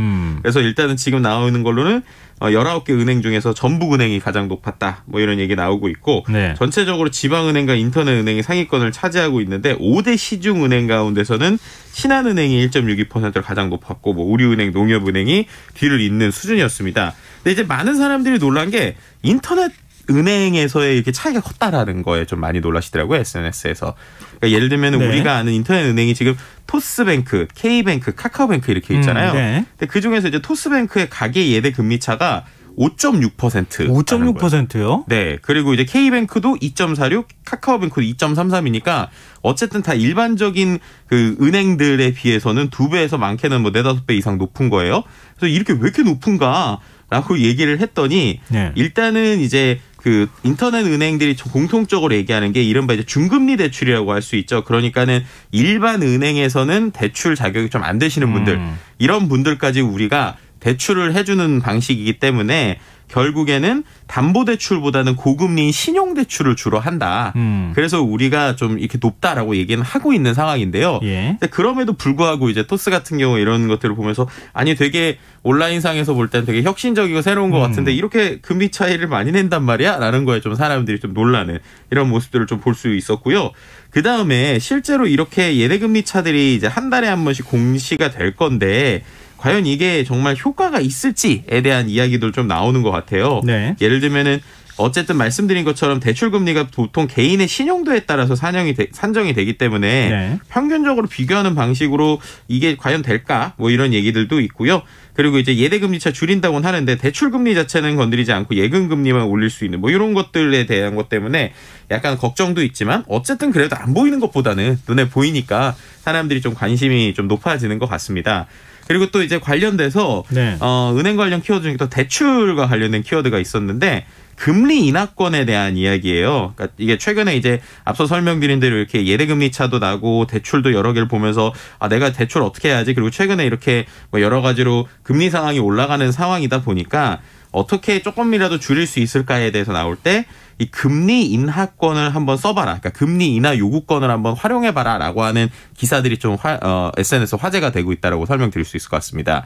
그러니까 우리가 금리 인하 요구권이라고 하는 게 예전에는 어쨌든 내가 은행에 여러 가지 서류를 가지고 가서 저 이만큼 예전보다 돈을 잘 버니까 뭐 아니면 예전보다 뭐 예를 들면 소득이 늘었으니까 금리 인하해 주세요라고 요구하는 게 금리 인하 요구권이잖아요. 네. 근데 그걸 오프라인에서 하려면 여러 서류를 챙겨야 된단 말이에요. 네. 근데 최근에는 뭐 마이데이터라든지 여러 가지 금융과 관련된 개인정보 데이터들이 온라인에서 잘 모여 있는 상황이거든요. 그렇게 되니까는 이제 일반 은행에 대출을 하시더라도 대부분 은행 앱에 보면 네. 금리 인하 요구권을 신청할 수 있는 게 있고 그걸로 신청을 하게 되면 자동으로 우리가 알고 있는 뭐 4대 보험이나 여러 가지를 가지고 추산을 하게 되거든요. 그래서 그렇게 해서 한번 금리 인하 요구권을 사용해 보시는 것들에 대한 이야기고 이건 이제 기다릴 필요가 없으니까 다른 것보다 은행 가서 이제 기다리는 것보다. 예, 그래서 그렇죠. 실제로 좀 괜찮은 것 같고요. 저 역시도 실제로 이거를 통해서 그 대출 금리를 한 2% 이상 줄였어요. 2%요? 네. 한 번에 2%는 아니고요. 네. 심심하면 한 번씩 금리 인하 요구권을 제가 눌러봅니다. 그러면 이제 그게 그래요? 네, 그게 이제 안 될 이제 그 예를 들면은 이게 안 될 때들도 있는데 예를 들면 이제 금리 인하가 안 됩니다라고 할 때가 있거든요. 근데 그 외에 가끔씩 될 때가 있어요. 그럼 그때 이제 이번에 되니까라고 하면서 이제 실행했었던 이런 기억들도 있어서 이건 한번 온라인에서 약간 뭐 루틴하게 뭐 3개월이든 6개월이든 한번 눌러보시면 어떤가 이런 생각도 드네요. 배신감이 느껴지는데요. 요즘은 뭐 이동통신사 바꾸겠습니다 이렇게 연락하면 그럼 바꾸지 마시고 혜택 더 드릴게요. 뭐 더 싸게 해드릴게요. 자꾸 그렇게 얘기한다고 하던데. 그렇죠. 자꾸 요구하는 사람한테만 혜택이 가고. 그러니까요. 충실한 고객들에 대해서는 그냥 뭐 잡은 물고기니까 아무렇게나 해도 된다 이렇게 생각하는 건지 약간 배신감 느껴지는데. 네. 그래서 이제 아까 말씀드린 대로 이게 오프라인에서 하면 복잡한데 온라인에서는 메뉴에서만 눌러보시면 되니까 그래도 여러 번 눌러보시는 걸 일단 추천드립니다. 알겠습니다. 저도 한번 시도해봐야겠습니다. 일단 한번 눌러보시는 건 괜찮은 방법일 것 같습니다. 네. 경제 분야 키워드가 또 있어요? 오늘 경제 분야 키워드 많이 있습니다. 네. 사기라는 키워드가 있었는데요. 이게 뭐냐면 액정이 깨졌다. 그러니까 가족을 사칭해서 휴대전화 액정이 깨졌다고 개인정보를 요구한 뒤에 은행 계좌에서 돈을 가로채는 문자 사기. 그러니까 이른바 우리가 스미싱이라고 하는데 이게 좀 잇따르고 있고요. 실제로 1억 5천만 원의 인출 사기를 당하신 50대 가정주부의 사건까지 나오게 된 겁니다. 이게 뭐냐면 이제 요즘에는 군대에서도 스마트폰이나 이제 핸드폰을 쓸 수 있잖아요. 그러니까 군대에 있는 아들이 실수로 휴대전화 액정을 깨트렸다라고 이제 어머니한테 문자가 보낸 것처럼 이제 가짜 문자가 온 거예요. 그래서 수리를 맡겨야 되는데 이 번호로 이제 톡을 추가해줘라. 그럼 다른 번호를 추가한 거죠. 그리고 나서 이제 보이스톡으로 해서 이제 아들 목소리 비슷한 걸 확인을 할 수 있고 그 다음에 파손보험에 가입하면 무료로 수리를 받을 수 있다라고 하면서 엄마의 신분증 또 은행 계좌 비밀번호를 문자로 보내달라고 요구를 한 겁니다. 네, 그러니까 이제 엄마 입장에서는 군인에 있는 이제 아들이 이렇게 한다니까 이제 보내준 거죠. 그런데 그리고 나서 또 가입 신청이 잘 안 된다고 하면서 원격 제어 앱을 그러니까 스마트폰을 원격으로 제어할 수 있는 앱도 설치하라고 권유를 한 거예요. 그렇게까지 하니까 이거 좀 이상하다 싶어가지고 이 문자 보낸 사람을 확인했더니 사기 범인인 걸 알아챈 거예요. 하지만 이미 계좌 네 곳에서 1억 5천만 원이 빠져간 뒤라고 합니다. 그리고 이제 모두 다 여기서 이제 한 가지 이슈가 되는 게 그 모두 다 빠져나간 게 저축은행에 있었던 정기예금이라는 거예요. 그러니까 시중은행 계좌도 네 곳이 있었는데 시중은행에서는 계좌에서 피해를 보지 않았고 저축은행에서만 피해를 봤다는 겁니다. 이게 왜 그런가 했더니 최근에 이런 뭐 스미싱이나 이런 게 많아지니까 이른바 이상 범죄를 탐지하는 인공지능 알고리즘 이런 패턴들이 있게 되는데 시중은행의 서비스에서는 이게 동작을 해서 그래서 이제 인출이 안 됐다는 거예요. 네, 그랬는데 이제 저축은행 것들은 그런 것들이 제대로 안 되다 보니까 이 부분에 문제가 있는 게 아니냐라고 하는 얘기를 그러니까 두 가지가 같이 나오는 거죠. 그런 상황이라고 보시면 될 것 같고요. 실제로 이제 저축은행 중앙회에서 저축은행들의 이상 금융거래 탐지 시스템 문제 없었는지 확인하고 있는 상황이라고도 합니다. 참. 사기 보면 진짜 한 발도 앞서가네요. 정말 조심해야겠습니다. 자, 2위 주제는 어떤 분야에서 나왔습니까? 2위 분야 사회 분야인데요. 키워드 이것도 상당히 좀 놀라운 키워드인데 마약이라는 키워드가 나왔어요. 이게 뭐냐면 캠핑장에서 마약을 투약하고 환각 상태에서 소리를 지르고 이상 행동을 보인 30대 3명이 경찰서에 붙잡혔다는 겁니다.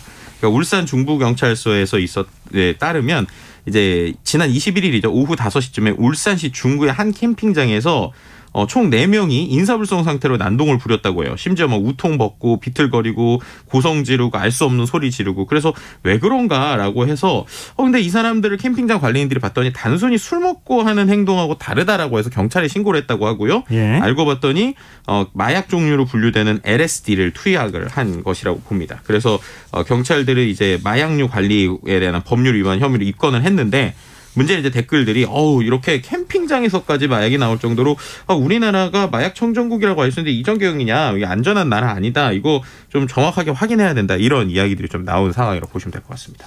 우리나라 마약 청정국 절대 아니에요. 최근에 언론에서 그 마약과 관련되는 기획 시리즈를 보도를 했는데 그거 보고 저도 깜짝 놀랐어요. 강남이나 이런데 마약 투여하는 사람들이 특히 술집을 중심으로 해서 상당히 많다. 그렇죠. 이런 얘기가 나오고 있더라고요. 어쨌든 마약은 절대 손대면 안 될 것 같습니다. 네, 맞습니다. 중독이 돼버리니까요. 네. 자, 3위 주제로 가볼까요? 3위 주제 문화 분야인데요. 불핑이라는 키워드가 있어요. 볼 것 같으세요. 불핑. 불핑요? 네. 불핑. 네. 불핑. 네. 그룹 이름입니다. 언제처럼. 블랙핑크. 정확하게 맞추셨어요. 네, 불핑이 네. 또 불핑했다 이런 얘기가 나오는 건데요. 이게 뭐냐 블랙핑크가 이번에 핑크 베놈이라고 하는 이제 정규 2집의 선공개곡, 그러니까 타이틀곡이 아니라 선공개곡을 하나를 냈거든요. 네. 근데 이게 뮤직비디오가 유튜브에서 공개 29시간, 그러니까 29시간 만에 1억 뷰를 달성을 했습니다. 1억 뷰요? 네, 그래서 이제 또 하나의 신기록을 만든 것이라고 보시면 될 것 같고요.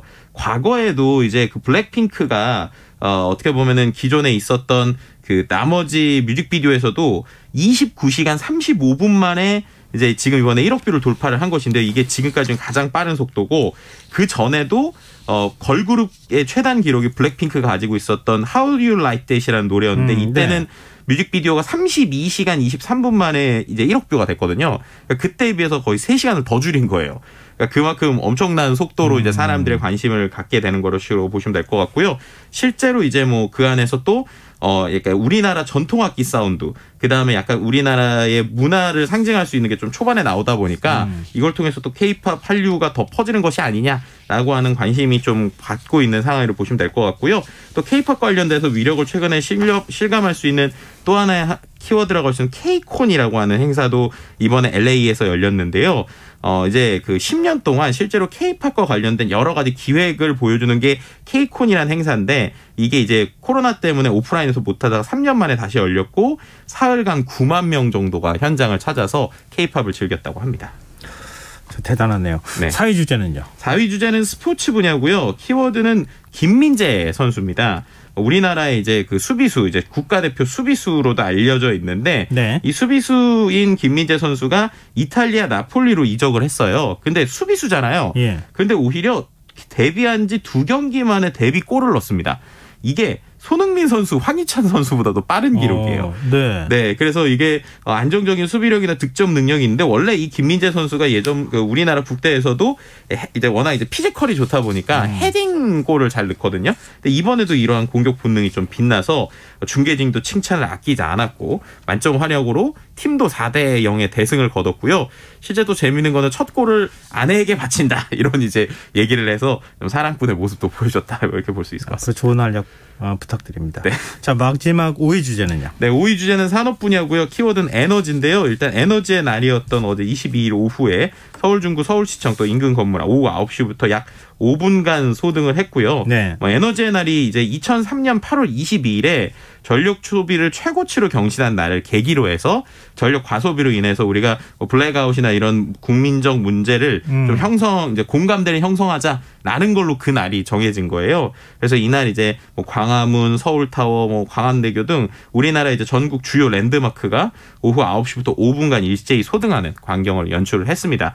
그리고 또 에너지와 관련돼서 한 키워드가 더 나왔는데 네. 요즘에 뭐 기름값이 오르다 보니까 이거 주유소들이 뭐 돈을 더 많이 벌었나 이렇게 생각할 수 있는데 네. 실제로 올 상반기에 주유소 140개가 사라졌다고 해요. 없어진 거 폐업을 한 거죠. 쉽게 말하면. 그러니까 유가는 올라가지만 이제 마진 구조 뭐 예를 들면 세금 등 여러 가지를 빼면 폐업을 신고하는 주유소도 그렇고 예전보다 또 이제 전기차가 많아지는 부분들 때문에 좀 줄고 있다. 이런 포인트들도. 기름 소비는 계속 줄어들 것 같네요. 네. 자, 이슈 이슈다. 지금까지 김덕진 미래사회 IT연구소 소장과 함께했습니다. 고맙습니다. 네, 감사합니다.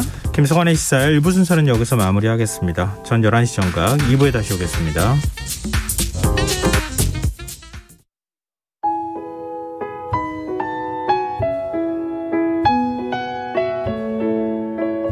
경제적인 어려움에 처한 위기 가정들이 늘고 있습니다.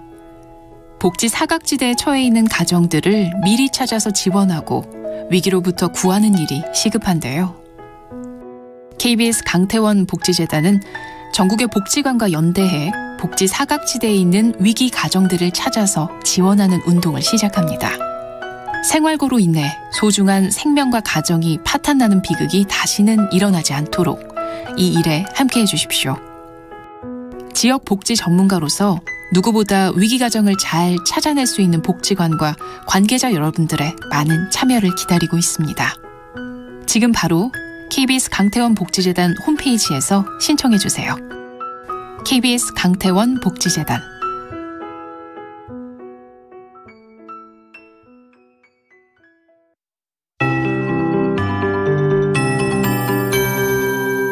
KBS 58분 날씨.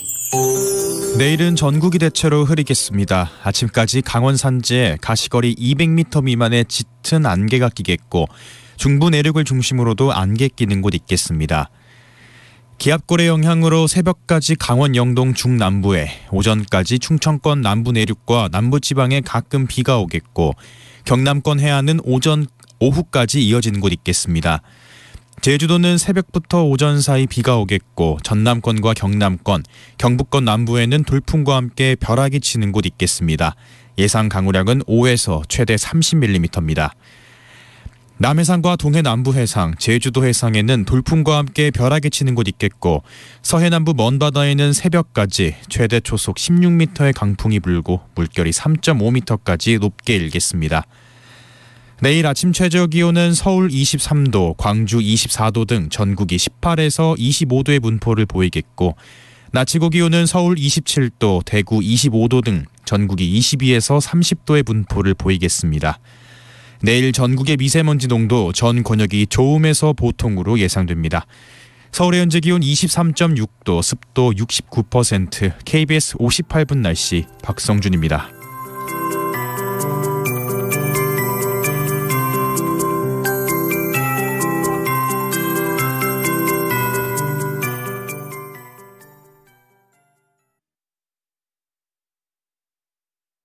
정성을 다하는 국민의 방송 KBS가 11시를 알려드립니다. AM 711kHz, FM 97.3MHz, KBS 1라디오입니다. HLKA.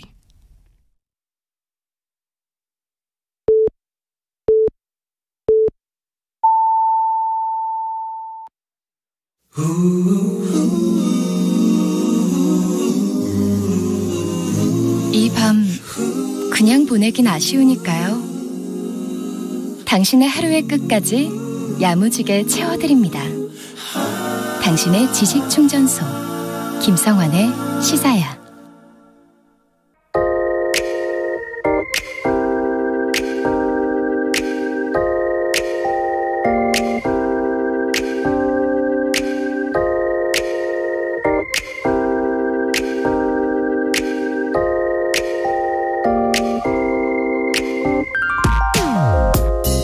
전화 조짐이 나타나기 시작한 시점은 지난 4월이었습니다. 구급 공무원 공채 필기시험 응시자 수가 이전에 비해 크게 줄어든 16만 5,500여 명으로 나타난 건데요. 자연스럽게 공무원 시험 경쟁률이 뚝 떨어졌습니다. 5년 전 41대 1까지 치솟았던 공무원 시험 경쟁률이 지난해 35대 1을 기록하더니 올 시험에선 한 번에 20대로 내려앉은 겁니다. 7월에 치러진 7급 시험 경쟁률도 43년 만에 최저치를 기록한 것으로 나타났습니다.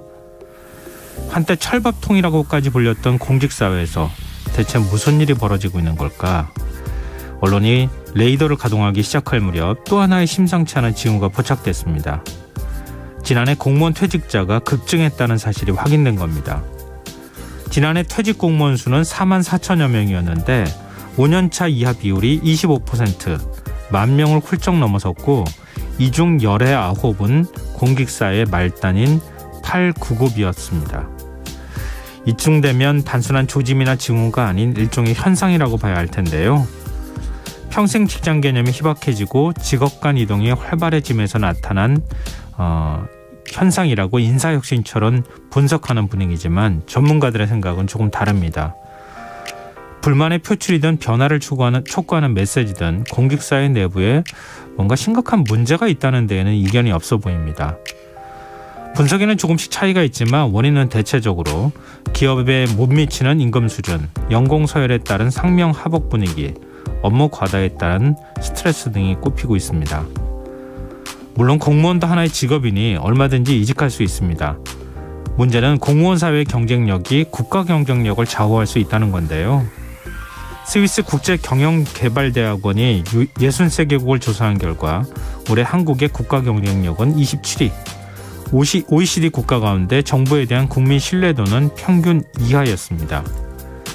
발등에 불이 떨어진 인사혁신처는 최근 성과급 지급 시 동료 평가를 반영하고 원격 근무를 확대하는 내용의 공직문화 혁신 기본계획을 발표했는데요. 과연 이번 대책으로 공무원의 이탈을 막을 수 있을까요? 한 해 40만 명이 넘는 취업 준비생들이 공무원 시험에 매달리는 현상이 결코 바람직하다고 볼 수는 없겠습니다만 인재는 빠져나가고 퇴직 대기자만 넘치는 공직사회도 상상하고 싶지 않은 모습인데요. 보다 적극적으로 공직사회에 활력을 불어넣을 수 있는 대책이 마련되어야 하지 않을까요? 지금까지 오늘의 발견이었습니다.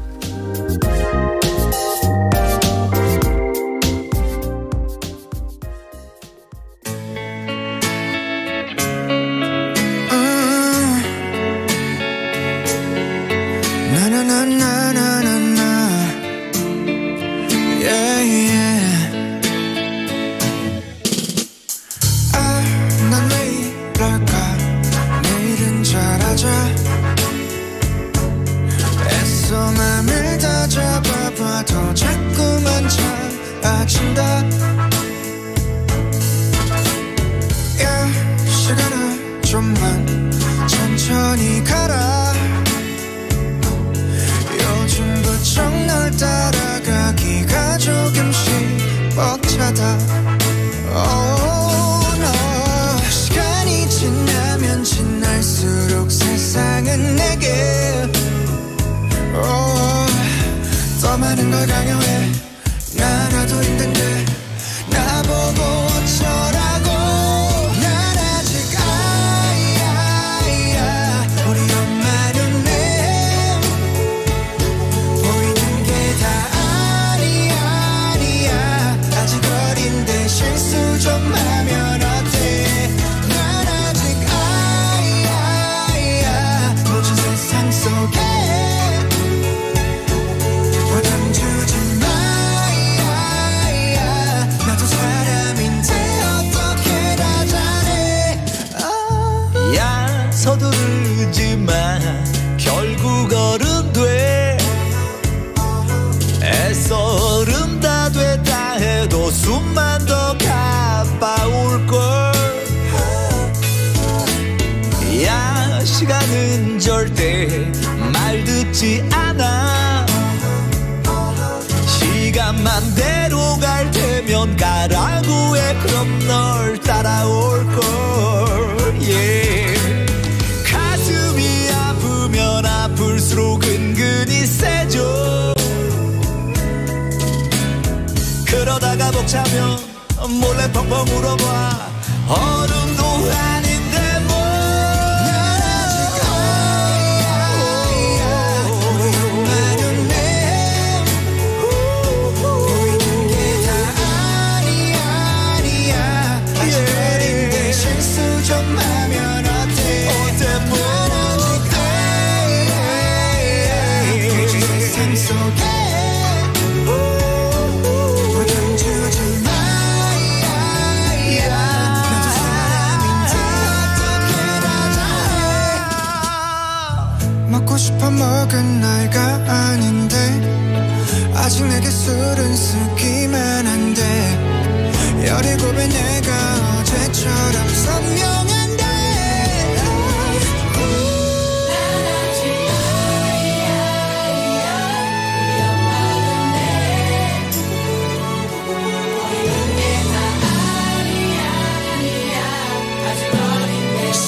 큰 간지남 강승윤이라고 합니다.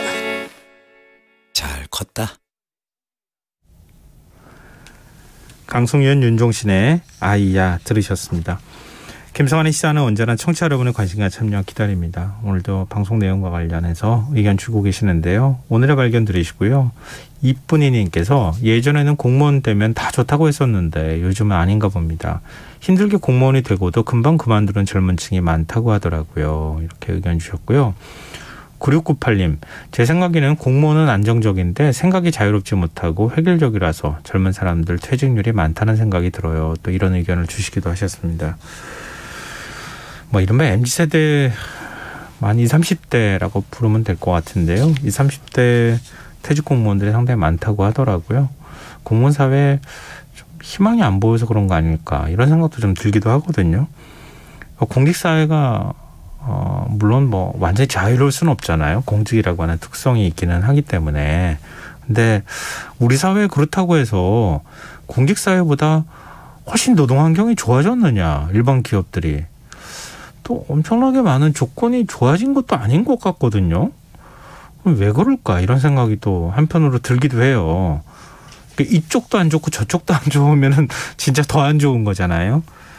어느 쪽은 좀 더 좋아졌으면 좋겠어요. 양쪽 다 좋아졌으면 좋겠어요. 제가 생각할 때는. 우리 사회가 조금 더 좋은 환경에서 많은 분들이 일할 수 있는 그런 쪽으로 좀 자꾸 진화해 나갔으면 좋겠다 이런 생각을 또 바람을 가져봅니다. 네, 의견 보내주셔서 정말 고맙습니다. 계속해서 문자 주시고요. 저희가 추첨해서 당첨자 분들께 모바일 쿠폰 선물로 드리겠습니다. 참여하실 문자 번호는 샵9730이고요. 짧은 문자는 50원, 긴 문자는 100원의 정보 이용료가 부과됩니다. 콩 게시판, KBS 일라디오 유튜브 채널을 통해서도 무료로 참여하실 수 있습니다. KBS 일라디오 김성환의 시사회와 함께하고 계신 지금 시각은 11시 9분입니다.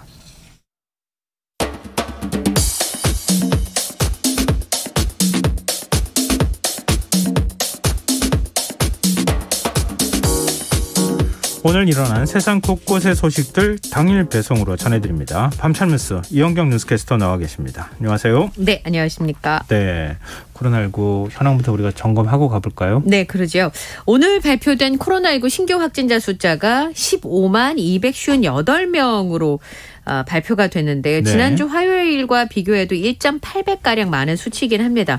근데 이제 들쑥날쑥이 되게 심해요. 왜냐하면 그러게요. 휴일이 껴있는 경우는 예전보다 선별검사 수나 이런 데 진행하는 데가 적으니까 휴일엔 좀 적게 나갔다가. 한 10만 명씩 늘었다 줄었다 하는 거 그러니까 같아요. 이게 편차가 굉장히 크잖아요. 네. 그래서 제가 일평균 확진자 숫자가 주별로 어느 정도 늘어나는지를 좀 보는 게 중요하다는 생각을 하는데요. 네. 지난주 코로나19 확진자가 하루 평균 12만 7천여 명 정도가 발생을 했어요. 그러면 그 전주보다 4.8% 증가하는데 그쳤거든요. 그러니까 지금 말씀하신 것처럼 요일별로 일주일 전에, 2주일 전에 비교하는 것도 의미가 있지만 주 단위로 봤을 때 요일별로 편차가 좀 크니까 일평균 확진자를 보면 어느 정도 이제 그 규모가 좀 보일 것 같은데요. 어쨌든 지금 같은 상황에서 보면 어쨌든 그 증가세가 확 늘어나던 것들은 많이 줄었다라고 볼 수 있을 것 같고요. 네. 그리고 유행은 좀 주춤하다 이렇게 판단해도 좋을 것 같습니다. 다만 어제도 제가 잠깐 말씀드린 것처럼 위중증 환자 숫자나 사망자 숫자는 1, 2주 정도의 편차를 가지고 있기 때문에 이달 둘째 주부터 지금 2주 연속 400명을 넘어가고 있습니다. 위중증 환자 숫자가. 네. 사망자는 이달 들어서 가파르게 오르면서 지난주에 400명대로 올라서고 있는데요. 정점을 지금 확진자가 지나고 있다고 본다면 다음 달 초쯤 되면 위중증 환자 숫자는 최대 900명. 사망자 숫자는 하루 최대 140명까지 정도 예상을 하고 있는데 어쨌든 네. 그 즈음에 정점을 찍고 감소세로 들어갈 것이다 이렇게 보면 될 것 같습니다.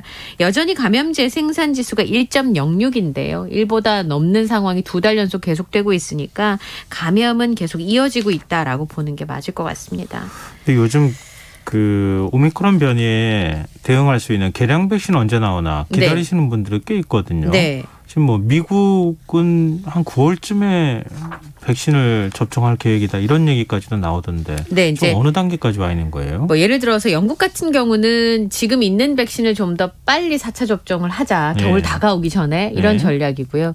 미국 같은 경우는 지금 말씀하신 것처럼 최초에 개발된 백신 말고 이후에 변이가 발생하기 시작하면서 거기에 대응하는 개량 백신이 나왔는데 미국은 이제 그거를 4차 접종에 주로 이제 쓸 것으로 지금 알려지고 있습니다. 국가마다 이제 그 전략이 좀 다른 그런 상황인데요. 네. BA.5 변이에 좀 더 효과적으로 대응할 수 있는 2차 개량 백신을 택하는 그런 모양새를 가지고 있습니다. 근데 아직까지 개량 백신을 접종하는 것에 대해서 국내 전문가들은 조금 신중한 상황이에요. 왜냐하면 백신이 처음 들어왔을 때 부작용이라든지 이런 부분들에 있어서 계속 여러 가지 사례들이 보고가 된 상황인데 사실 또 개량 백신이라고 하면 또 다른 면들이 좀 생길 수 있는 거잖아요. 이제 그런 부분들 때문인데요. 우선은 또 하나는 언제 들어오냐도 문제가 되고 있는 상황입니다. 네. 우선은 오미크론 변이에 맞게 개량된 백신이 곧 국내에 도입될 것이다 라고 설명을 했습니다. 조만간 도입될 예정이다라고 얘기를 했고 정확한 시기와 내용은 다음 주 중에 보고할 수 있도록 하겠다. 정부에서 이렇게 밝혔습니다. 그러면 지금 면역력이 떨어지고 있는 시점에 계신 분들도 있잖아요. 그렇죠. 들어올 건 아는데 변이에 좀 더 적확하게 대응할 수 있는 백신이 들어올 거라는데 그럼 지금 어떡하냐는 거죠. 그러면 그 도입 시기도 좀 늦어질 수도 있는 거잖아요. 그렇죠. 물량들이 전 세계적으로 필요한 상황이니까 전문가들은 중증화의 가능성이 상대적으로 큰 50대 이상의 경우에는 만약에 개량 백신이 들어오면 4차 접종을 좀 먼저 하도록 하고 그리고 만약에 들어오는 시기가 좀 늦어지게 되면 지금 있는 백신이라도 빨리 4차 접종을 하는 게 훨씬 더 도움이 된다는 겁니다.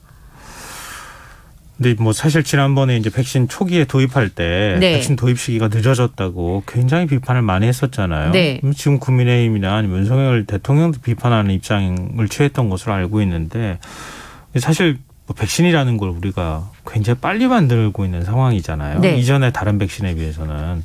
근데 어찌됐든 간에 대응하는 데 있어서 백신 접종 시기라든가 아니면 도입 시기가 늦어졌을 경우에 여러 가지 또 논란이 있을 가능성이 있어 보여요. 그리고 지금 개량돼서 들어오는 백신은 또 BA.5에 대해서 대응하는 백신은 아니에요. 그것도 지금 개발 중에 있단 말이에요. 그것도 이제 곧 나온다는 소문이 지금 들어오고 있는 상황이거든요. 그러니까 어차피 개량 백신도 지금 유행하고 있는 우세종인 뭐 BA.5에 적절하게 대응한다라고 단언할 수가 없는 상황이기 때문에 제가 지난번에 말씀드린 것처럼 코로나는 아무도 예측할 수가 없잖아요. 그러니까 할 수 있는 일들을 하는 것. 제가 한 3년 말씀드렸던 것 같아요. 근데 또 우리가 학습 효과가 있는 게 너무 신중하면 안 된다. 근데 이런 경우에는 어쩔 수 없이 빨리빨리 뭔가를 하더라도 할 수밖에 없는 상황. 그게 또 사회적으로 허용이 돼야 할 필요가 있을 때가 있다. 근데 백신 문제에 있어서만큼은 좀 그랬던 것 같아요. 우리 경험칙상으로는. 서울 초중고학생 100명 가운데 1명이 자살 위험에 놓일 정도로 정서적 위기에 처해 있다. 이런 좀 우울한 조사 결과가 나왔어요. 제가 이제 오늘 초등학생들이 이게 무슨 일이지? 뭐 이런 생각들이 좀 들었었는데 조희연 서울시 교육감이 1차 학생정서 행동특성 검사 결과를 발표를 했습니다. 초등학교 1학년 4학년, 중학교 1학년 고1 이렇게 26만 4,614명에 대해서 1.42%의 3,749명이 자살 위험군으로 분류가 됐는데 이제 밤에 이제 퇴근하실 때 숫자를 이렇게 들으니까 헷갈릴 수 있잖아요. 그러니까 학생 100명 중에 1명꼴로 초등학생부터 고등학생까지 1명꼴로 지금 이렇게 자살 위험군으로 분류된 학생들이 늘어났고 이게 지난해보다도 0.07% 증가하고 있다는 게 문제고요. 그다음에 위기라고 분류되는 관심군의 학생들도 5.09%로 더 많았다라고 하는 겁니다. 지난해보다 0.32% 늘어난 수치인데요. 근데 실제로 오늘 조희연 교육감이 얘기하는 부분들을 좀 들어보면 관심군, 위험군인 아닌 학생들도 극단적인 선택을 하는 사례가 있었다는 거죠. 그러니까 우리 아이들이 이런 말도 안 되는 위험에 노출되어 있다. 그리고 그것에 대해서 관심을 가지고 훨씬 더 많이 늘어날 수 있다라는 부분들에 대해서 보완이 필요하다라는 겁니다. 그래서 교육청에서 학생정서 행동특성검사 대상을 전 학년으로 확대하고 별도의 원인 조사를 할 계획이라고 하는데요.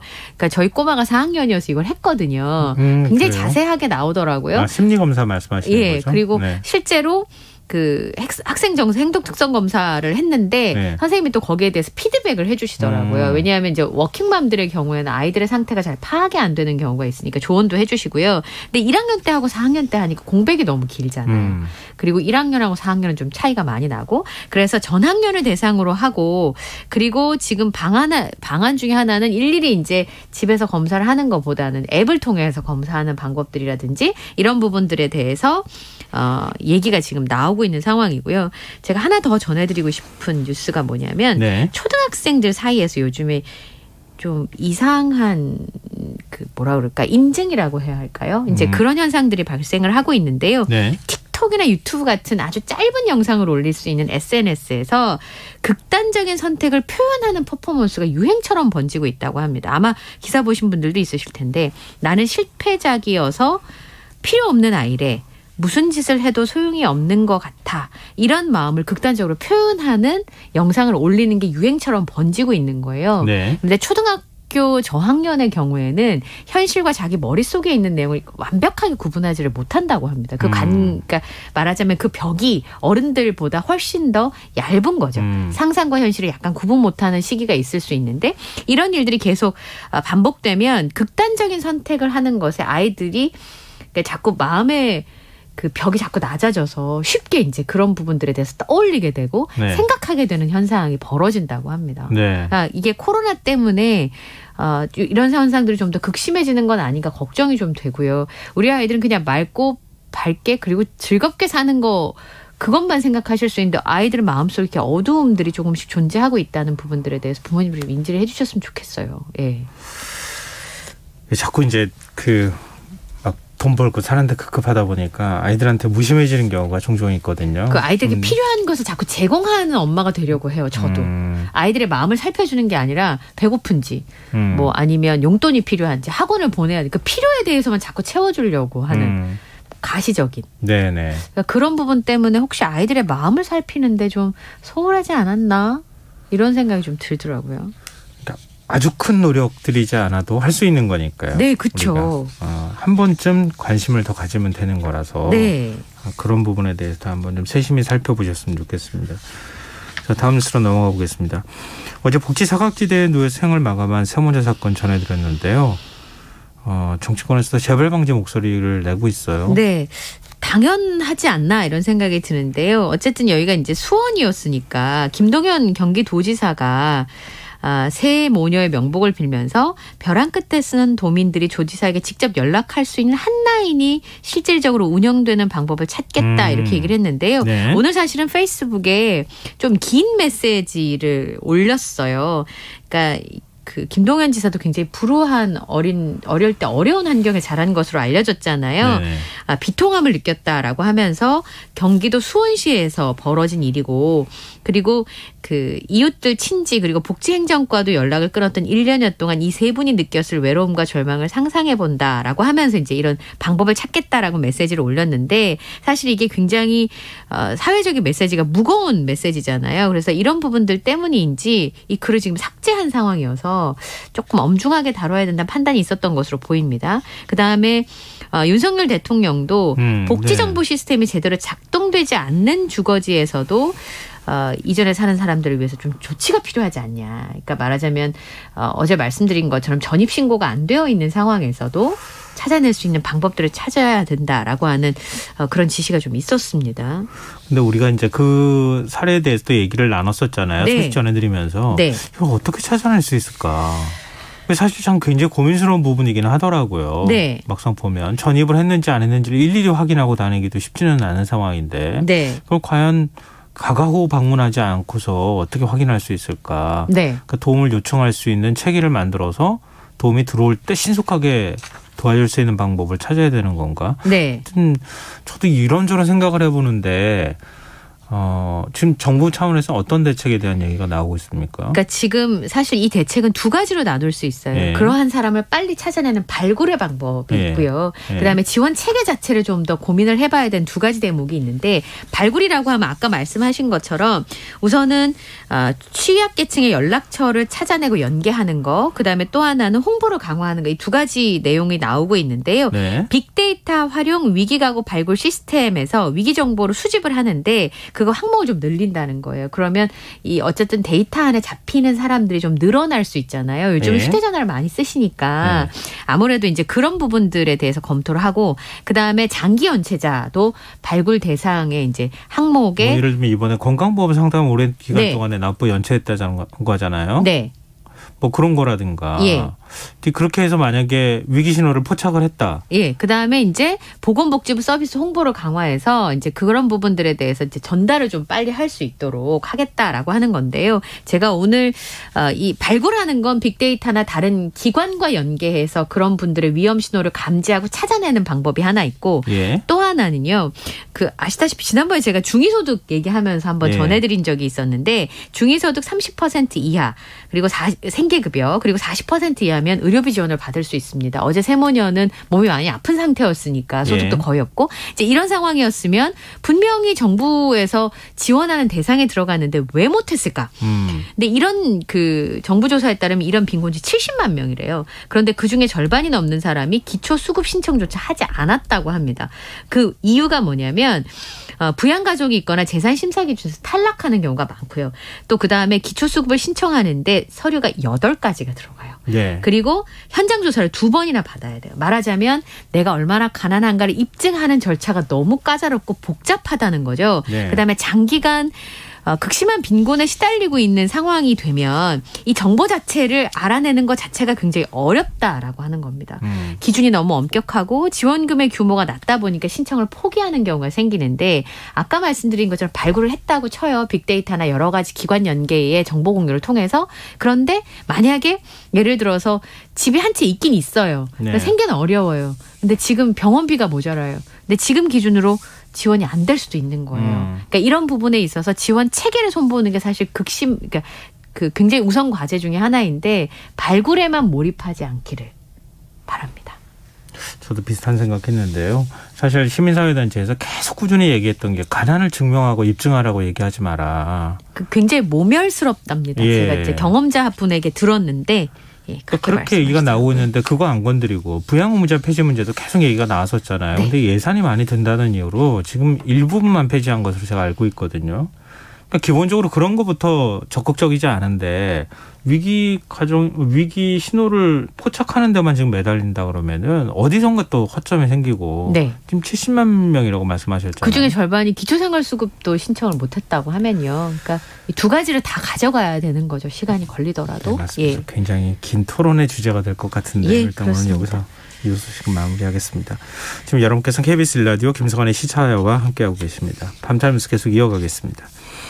올 1월 적발된 오스템 임플란트 2천억 원대 횡령 사건, 구체적인 정황이 나왔다고요? 네, 이제 돈을 빼돌려서 어디다 썼나를 보니까 약간 좀 공부도 할 수 있는 대목에 나온 거예요. 뭐 그때 금괴 사고 뭐 그렇다고 뭐 얘기가 있었잖아요. 근데 생각보다 금액이 좀 크고 가담한 사람들이 좀 많은 거죠. 말하자면 아직까지 횡령을 정확하게 어떻게 했는지는 뭐 언론에 보도된 바가 없습니다만, 이 사람이 2020년 11월부터 작년 10월까지, 그러니까 2021년 10월까지 회사 돈 2,215억 원을 횡령을 했잖아요. 예. 그래서 그거를 가족의 명의 계좌로 나눠서 보관을 했다고 합니다.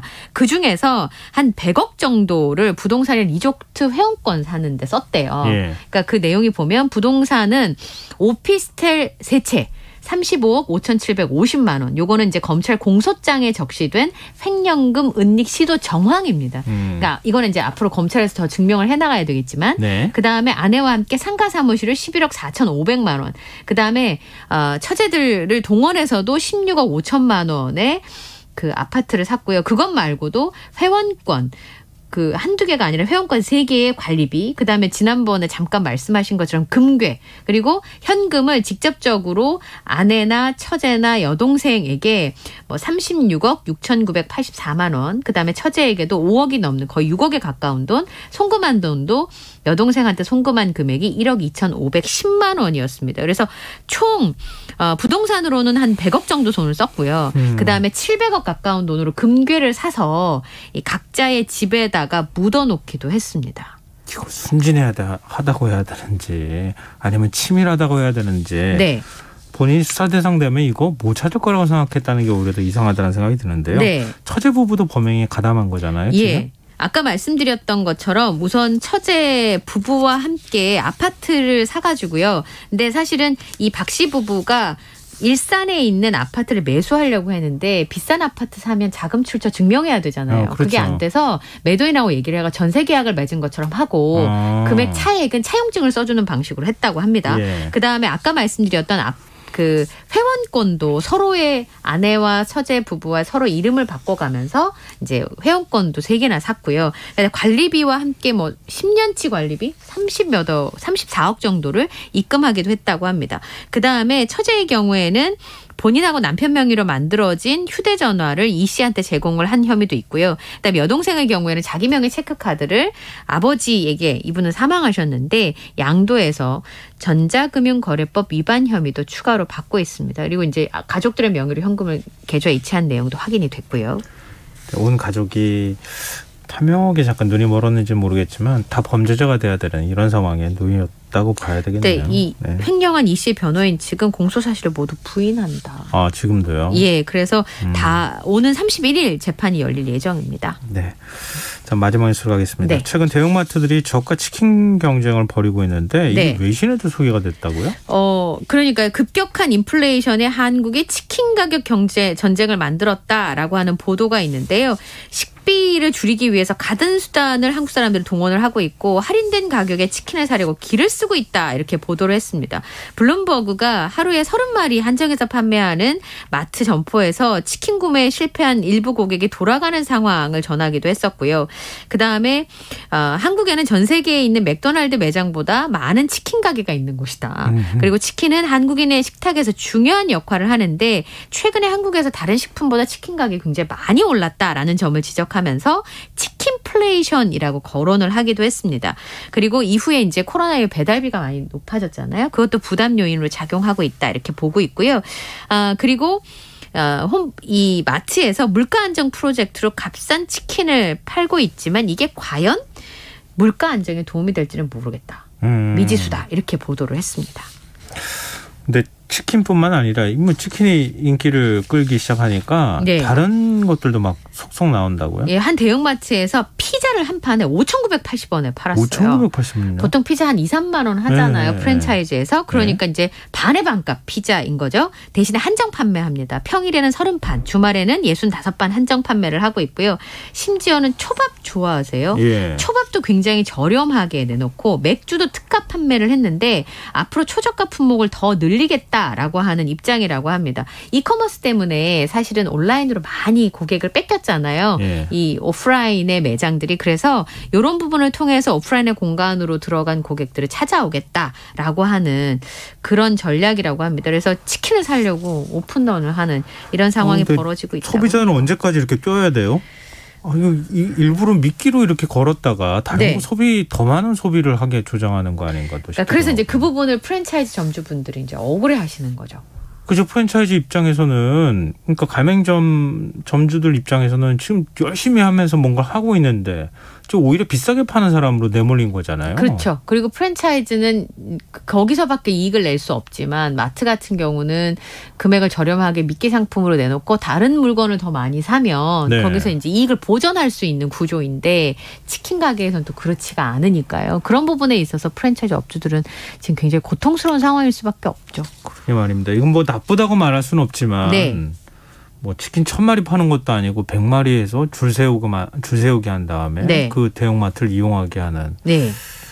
뭐 이런 것만 반복되는 게 이게 맞는 건가 하는 생각도 한편으로 드네요. 네. 프랜차이즈 점주분들 생각을 해서라도 여러 가지 하여튼 고민이 들게 하는 소식인 것 같습니다. 자, 오늘 밤참스 여기까지 하겠습니다. 지금까지 이현경 뉴스캐스터와 함께했습니다. 고맙습니다. 감사합니다.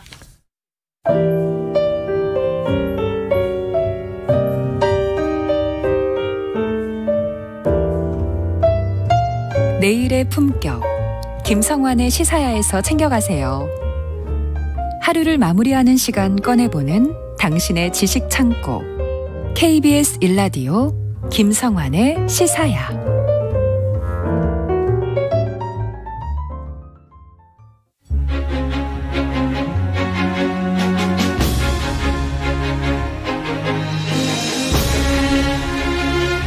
한강변에 자리 잡고 있는 풍납토성에 대해 많이들 알고 계실 겁니다. 500년의 역사를 자랑하는 한성 백제 시대의 대표적인 성곽인 풍납토성, 지금까지도 발굴이 이어지고 있는데요. 그런데 한강변보다 더 북쪽에 위치한 임진강변에도 풍납토성과 비슷한 성이 있다는 걸 혹시 아시나요? 리틀 풍납토성이라고 부를 정도로 유사한 부분이 많다고 하는데요. 과연 어떤 성인지, 여기는 어떤 사람들이 살았을지 흔적의 역사 시간에서 살펴보도록 하겠습니다. 경향신문 이견 히스토리텔러 나와 계십니다. 안녕하세요. 안녕하세요. 네.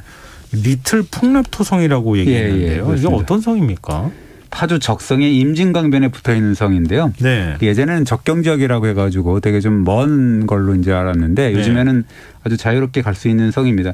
임진강 본류가 있고 그다음에 임진강 지류인데 북한 쪽에서 내려오는 삼이천이 있는데 그 합류 지점에 있는데요. 문화유청 소속인 국립문화재연구원이 올해 이제 조사를 하고 있습니다. 그 7월 말에 좀 이렇게 의미심장한 발굴 성과를 발표를 했습니다. 의미심장하다고요? 예, 그렇습니다. 어떤 걸 발굴했길래 그래요? 그 육계토성의 성벽을 이제 조사를 했는데 그걸 이제 육계토성이라고 하는데 그 성을 그 안에 나무가 탔던 흔적이 있는데 그걸 가지고 우리가 보통 그 탄소연대 측정을 하거든요. 네네. 해보니까 3세기 후반에서 4세기 전반 뭐 이런 그 결과를 얻어냈습니다. 3세기 후반에서 4세기 전반이면은 우리 삼국시대 초반 초기인가요? 예. 기원 후 한 250에서 350년. 그러니까 안정적으로 보면 기원 후 300년 정도 된다고 보는데 그렇게 되니까 이제 1600년에서 1700년 전에 그 백제 사람들의 삶의 흔적이다라고 볼 수가 있는 건데 근데 저는 이제 그 발굴 성과를 보면서 좀 어렵잖아요. 뭐 성 축조가 뭐 어떻게 되는지는 어려운데 그 축조 방법에 좀 눈길이 가더라고요. 뭐냐면 그 우리가 그냥 흙을 다져서 이렇게 단순하게 쌓는 것을 그 성터기법이라고 하는데요. 그런 구간도 있고 성의 출입구 같이 좀 이렇게 좀 단단하게 해야 되는 부분. 여기를 보니까 뭔가 판축 기법이라는 그런 기법으로 사용을 했다라는 게 보였다는 거죠. 그러니까 우리 뭐 이제 토성이라 그러면 돌로 만든 석축인 경우에는 돌이 단단하니까 이렇게 쌓아 올릴 수 있는데 흙으로 만드는 거면 이렇게 무너지잖아요. 그렇죠. 쌓으면. 그러니까 안 무너지게 하는 특별한 기법을 사용했다는 그렇습니다. 거죠. 뭐 성토 기법도 흙을 다지기 때문에 그래도 괜찮긴 하지만 그래도 좀 이렇게 무너질 수가 있으니까 판축이라는 걸 하는데 이 판축은 나무판 같은 것을 이렇게 사각형 틀을 만들어서 그 안에 흙을 넣고요. 그 방망이나 이런 걸로 가지고 단단한 것을 막 다져요. 쿵쿵 찧어가지고 다져갖고 단단하게 이렇게 만들고 그 안에는 뭐 나무 뭐 이렇게 조각 뭐 혹은 그 뭐 나뭇잎 이런 거 옛날에 초가집 할 때 볏짚 잘라가지고 넣고 그랬었던 거랑 비슷한 거잖아요. 구엽토 같이 이렇게 넣어가지고 그걸 이제 하나 끝나면 위에를 이렇게 층층이 올려서 쌓는 기법이라고 하는데 달구질이라고도 하죠.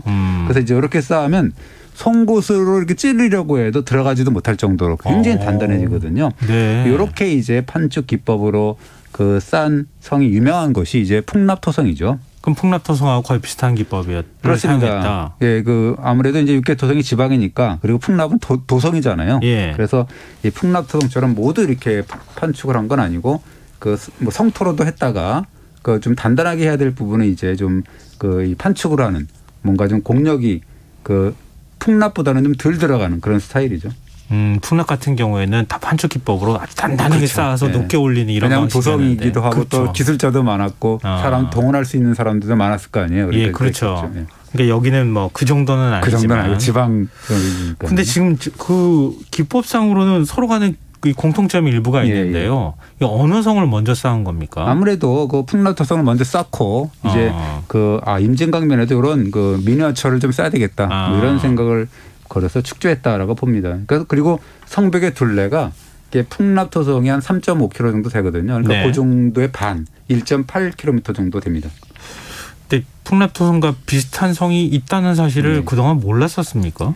조선시대에도 사실은 여기에 성터가 있다는 사실은 알았는데요. 근데 이게 옛 성터는 있긴 있는데 그게 고려시대에 쌓은 거다 뭐 이런 식의 이제 이야기들이 돌고 있었어요. 그런데 그 1993년에 한 연구자가 윤무병 그때 당시에 충남대 교수라는 분인데 이분이 그 고구려와 백제 성곽 관련해서 논문을 쓰면서 뭔가 정식으로 이렇게 막 이렇게 주제를 삼아서 쓴 건 아니고 그냥 살짝 얹어놓은 내용이 있었는데 뭐냐면 경기 파주 적성 임진강변에 서울 풍납동 토성과 비슷한 성격을 가진 유적이 한 곳 있다라고 이제 살짝 얹어놨거든요. 예. 그것이 이제 학계에서 주목을 좀 받기 시작했다라고 하죠. 근데 93년도에 이런 거를 알렸다고 하는 건데 지금 이제 발굴을 하고 있다는 거잖아요. 왜 이렇게 오래 걸렸습니까? 이게 그 과정에서 이제 과정이 많았는데요.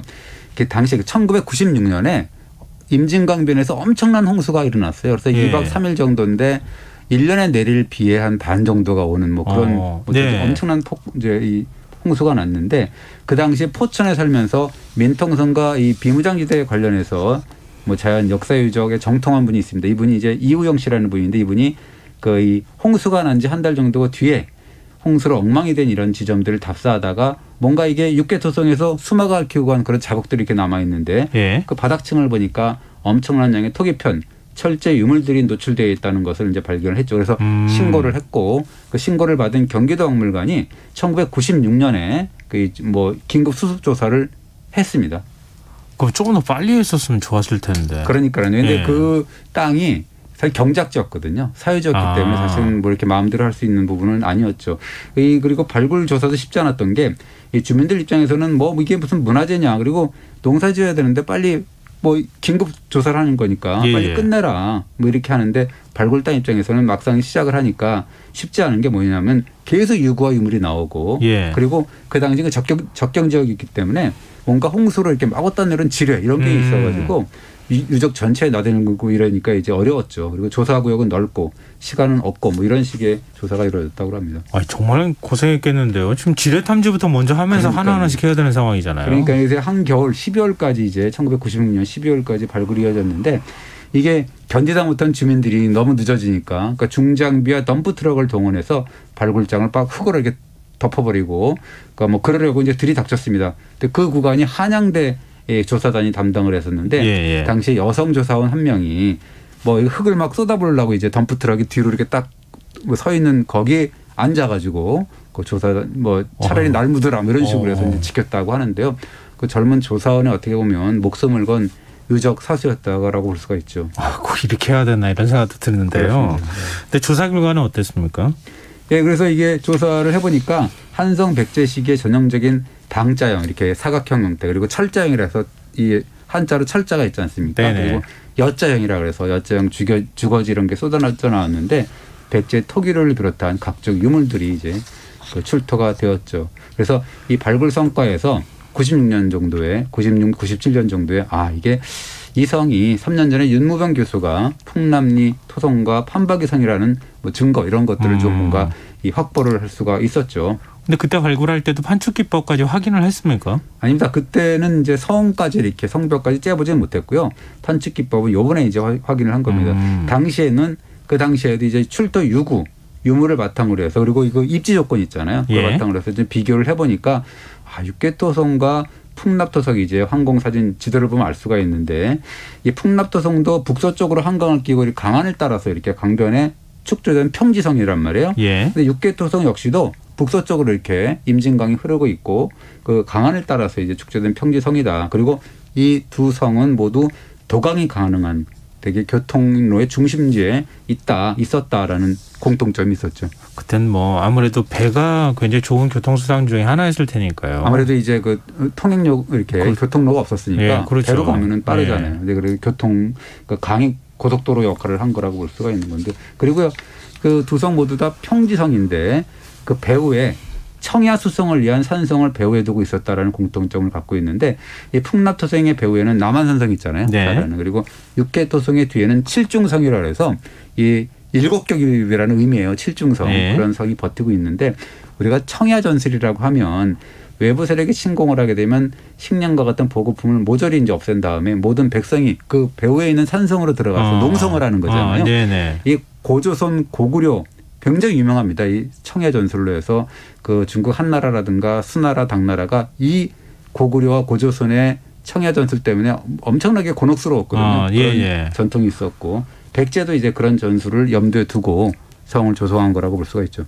근데 말씀 들어보니까 거의 입지 조건부터 시작해서 여러 환경이 거의 비슷하네요. 그렇습니다. 또 있는데 뭐냐면 육계토성의 인접 지역에 보면 이상하게 고구려계 적석총 돌무지 무덤이 분포하고 있고 그것이 개풍에 있는 장항리서부터 북한인데 연천의 횡산리, 상건리, 삼거리, 우정리 1, 2호분 그리고 동일리, 학곡리 이런 식으로 해서 보통 한 뭐 8기가 임진강변을 따라서 이렇게 7km 간격으로 뭔가 이렇게 조성이 돼 있다라는 거고요. 근데 이제 풍납서동 주변에도 보면 백제 왕과 왕족 귀족 무덤으로 추정되는 석천동 고분군, 방이동 고분군, 가락동 고분군. 여기 석천동 고분군에는 근초고왕릉이라고 비정되는 그런 능이 있잖아요. 네네. 그러니까 지금 좀 이상한 게 백제 시대에 쌓은 토성이 있는데 그 주변에는 왜 고구려에서 적석총이 있어요? 왜 그러냐면 이 고구려 창업주가 주몽이잖아요. 이게 주몽이 그 동부여를 탈출해서 졸본부여에서 고구려를 세우는데 이 졸본부여에서 주몽이 소손이라는 여인과 재혼을 해서 두 아들을 낳는데 그 사람들이 이제 비류와 원조였죠. 근데 이제 이 소손이라는 부인은 되게 부유한 집안의 여인이어가지고요. 이 주몽이 부인 덕분에 고구려를 세웠다라고 볼 수가 있거든요. 그러니까 자연히 그렇게 되니까 이제 비류 원조 형제 중에서 한 사람이 그 주몽의 뒤를 이을 예정이었는데 이게 동부여에서 유리라는 첫째 아들이 나타나게 되는 거죠. 아버지를 찾아와요. 이 주몽이 부여에 있을 때 예씨라는 부인이 있었고 도망 나올 때 부인이 임신 중이었거든요. 그렇게 되니까 이제 주몽으로서는 첫째 아들을 또 되게 중요시해서 태자로 삼는단 말이에요. 그러니까 그렇게 되니까 이제 상황이 바뀌게 돼서 거의 바뀌는 거죠. 그래서 이분이 첫째 아들이 유리왕이 되는 고구려 2대 왕인 유리왕이 되는 겁니다. 그러면은 당초 왕위를 물려주려고 했던 두 아들은 어떻게 되는 거예요? 그러니까 낙도암강 오리알이 됐다라고 볼 수가 있어서 그래서 두 형제하고 어머니가 여기서는 우리가 살 수가 없겠구나. 잘못하다가는 이 유리왕한테 그 이복 형한테 죽임을 당할 수 있겠구나라고 해서 유력한 신하 10명과 함께 남하를 하거든요. 그들이 내려온 루트가 임진강변이고 여기서 이제 정착을 했다. 뭐 이런 스토리가 이어지는 거고요. 그렇게 남하한 그 아들 후손들이 고구려 계통에 무덤을 쓸 수밖에 없는 거죠. 고구려에서 왔기 때문에. 그렇죠. 그게 이제 뭐 중국에 있는 집안이라든가 뭐 평양 이런 데 있잖아요. 그래서 어쨌든 그 적석총 유물 연대를 보니까 기원 한 1, 2세기 되니까 아무래도 내려와서 이렇게 할 수 뭐 그런 분들이구나라는 걸 알 수가 있는 거죠. 참 이 스토리가 이렇게 연결이 되네요. 일종의 이제 그분들이 결국 그 후손들이 육계토성에 살고 있었다. 이렇게 추론할 수 있다는 거예요. 거기서 이제 살고 후손들이 또 살면서 돌아가시면 거기 묻고 뭐 이랬다라고 볼 수가 있는 거고요. 이번 발굴에서 성벽을 쌓은 연대가 기원 후 한 250에서 350년 사이 뭐 이렇게 이제 연대 측정 결과가 있으니까 그런 그 시간으로 이렇게 보면 그렇게 이제 흥미로운 그 스토리텔링이 가능한데 요거라도 그러니까 기원 후 300년이라도 뭐 다른 그 이야기거리가 나올 수가 있어요. 다른 어떤 거요? 어떤 스토리텔링이 또 가능하다는 거죠? 그러니까 기원 후 250에서 350년 사이라 그러면 우리가 백제 고이왕을 그러니까 떠올리게 되는데요. 이 고이왕은 뭐 234년에 왕이 올라가지고 무려 53년간이나 이제 백제를 뭐 이게 지배를 하게 되는데 그분이 백제 고대 국가의 기반을 쌓았다, 닦았다라는 평을 듣는 분이거든요. 그럼 고이왕 근초고왕이 백제 전성기를 이끌었다. 딱 그 시대하고 겹치는 거네요. 그렇습니다. 고이왕이 이제 발판을 쌓고 그다음에 근초고왕이 이제 이렇게 모길승천하는 기세로 나갔다라고 볼 수가 있는 건데 백제는 아시다시피 이제 만소국 54국인데 그 소국 54국을 야금야금 복속시키면서 고대 국가로 커가는 그런 나라거든요. 특히 이제 고이왕 때 그 246년인데 이때 그 한사군이 낙랑군 대방군 이 한사군이 48개국을 낙랑군에게 편입시키려고 쳐들어오게 됩니다. 이때 그 만의 여러 나라들이 당시에 유력한 세력으로 떠오른 백제 고이왕을 그 연합국의 수장으로 삼는데요. 근데 고이왕은 북부 지역을 다스리고 있던 진충이라는 진씨 가문의 유력자를 연합군 사령관으로 삼고 한사군 지역인 대방군의 기리영이라는 곳을 공격을 해요. 그것이 이제 유명한 기리영 전투라고 하는 거거든요. 그러면 이 고이왕은 한국전쟁 당시에 유엔군을 사실상 이끌었던 트루먼 대통령하고 비교할 수 있어요? 그렇게 우리가 볼 수가 있고요. 아까 얘기했던 진씨 가문의 유력자 진충은 뭐 메가더 장군이라고 볼 수가 있다라고 볼 수가 있는 거죠. 그래서 이제 고이왕이 이끄는 만연합군이 대방 낙랑군과의 첫 번째 전투에서 대승을 거둡니다. 그래서 이제 한사군 중에 이제 대방군 태수 궁준이라는 사람이 전사를 하고 큰 손실을 입게 되는데 여기서가 이제 문제인가 뭐냐면 이제 고이왕으로서는 그 소기의 성과를 이뤘다라고 해서 더 이상의 확전은 좀 곤란하다. 잘못하면 반격을 당할 수가 있다라고 그래서 전투를 멈추려고 하는데 네. 다른 마한의 제국이 고향의 말을 듣질 않고 독단적으로 낙랑군과 대방군 전투를 계속하다가 대패하고 만다라는 스토리가 있거든요. 예. 거기서 이제 고유왕이 지원군을 보내서 전멸의 위기에 빠진 마한의 제국을 구하고 이 기리형 전투를 계기로 해서 마한이 이제 큰 타격을 입게 된다. 뭐 이런 스토리텔링이 이제 되죠. 그럼 나중에 그랬을 거 아니겠어요. 아유, 고향 말을 들었어야 되는데 고향의 위상이 더 높아졌을 거 아니겠어요. 예, 그렇습니다. 그래서 이제 그 기리형 전투 이후에 백제 고유왕의 위상이 급속도로 높아져 갖고 명실상부한 마한 제국, 뭐 어떻게 보면 한반도 중북부의 패자로 자리매김하게 됐다라는 거고, 그래서 백제가 고대 국가의 기틀을 다졌다라고 볼 수가 있는데 얼마나 세력이 커졌냐 하면 한사군 중에 하나였던 대방군 태수가 자기 딸을 고유왕의 맏아들이자 태자로 훗날 왕이 된 책계왕에게 이렇게 시집을 보내는 겁니다. 아, 그래요? 결혼 동맹을 맺게 되거든요. 그것이 네. 삼국사기에 나오게 되는데, 그래서 이 책계왕이 왕이 올랐는데 바로 고구려가 대방군을 공격을 해요. 네. 그러니까 이 책계왕이 장인의 나라를 내가 그냥 볼 수가 있느냐, 도와줘야 된다라고 하면서 지원군을 보내가지고 고구려를 쫓아보냅니다. 그래서 고구려가 백제를 크게 원망을 했다. 뭐 이런 기사가 삼국사기에 나와 있습니다. 그렇군요. 예. 또 이렇게 역사가 연결이 되는데요. 근데 그러면 고유왕 때 육계토성을 쌓았다 이렇게 추정해 볼 수 있겠네요. 그렇습니다. 근데 물론 그 전에 남아있던 아까 얘기했던 그런 이 내려온 분들, 백제계 뭐 온족계 뭐 이런 분들의 후손들이 거기서 다른 성을 쌓고 있다, 같이 성을 쌓고 있다가 고유왕 때 대대적으로 이렇게 수축을 했다라는 걸 할 수도 있고, 뭐 이때 이제 뭐 풍라투성을 쌓은 그 선진적인 판축 기법을 동원해서 다시 이렇게 좀 뭐 쌓았다라고 볼 수가 있고, 그래서 이제 비류 온조와 같은 선조들의 남하 루트의 첫 번째 정착지 바로 그곳에 풍납토성을 방불케 하는 성을 쌓았다, 뭐 이런 이야기가 되는 거고요. 그래서 육계토성은 어쨌든 간에 한성 백제가 우길승천은 떠오르던 그 시기에 쌓은 거라고 볼 수가 있습니다. 그러면은 성을 쌓는다 그러면은 장인들이 올 거 아니겠어요. 네. 애초부터 그런 걸 뭐 기술을 다 갖고 있는 건 아닐 거고 누군가가 와서 도와주고 같이 성을 쌓았을 거 아니겠습니까? 네, 그렇습니다.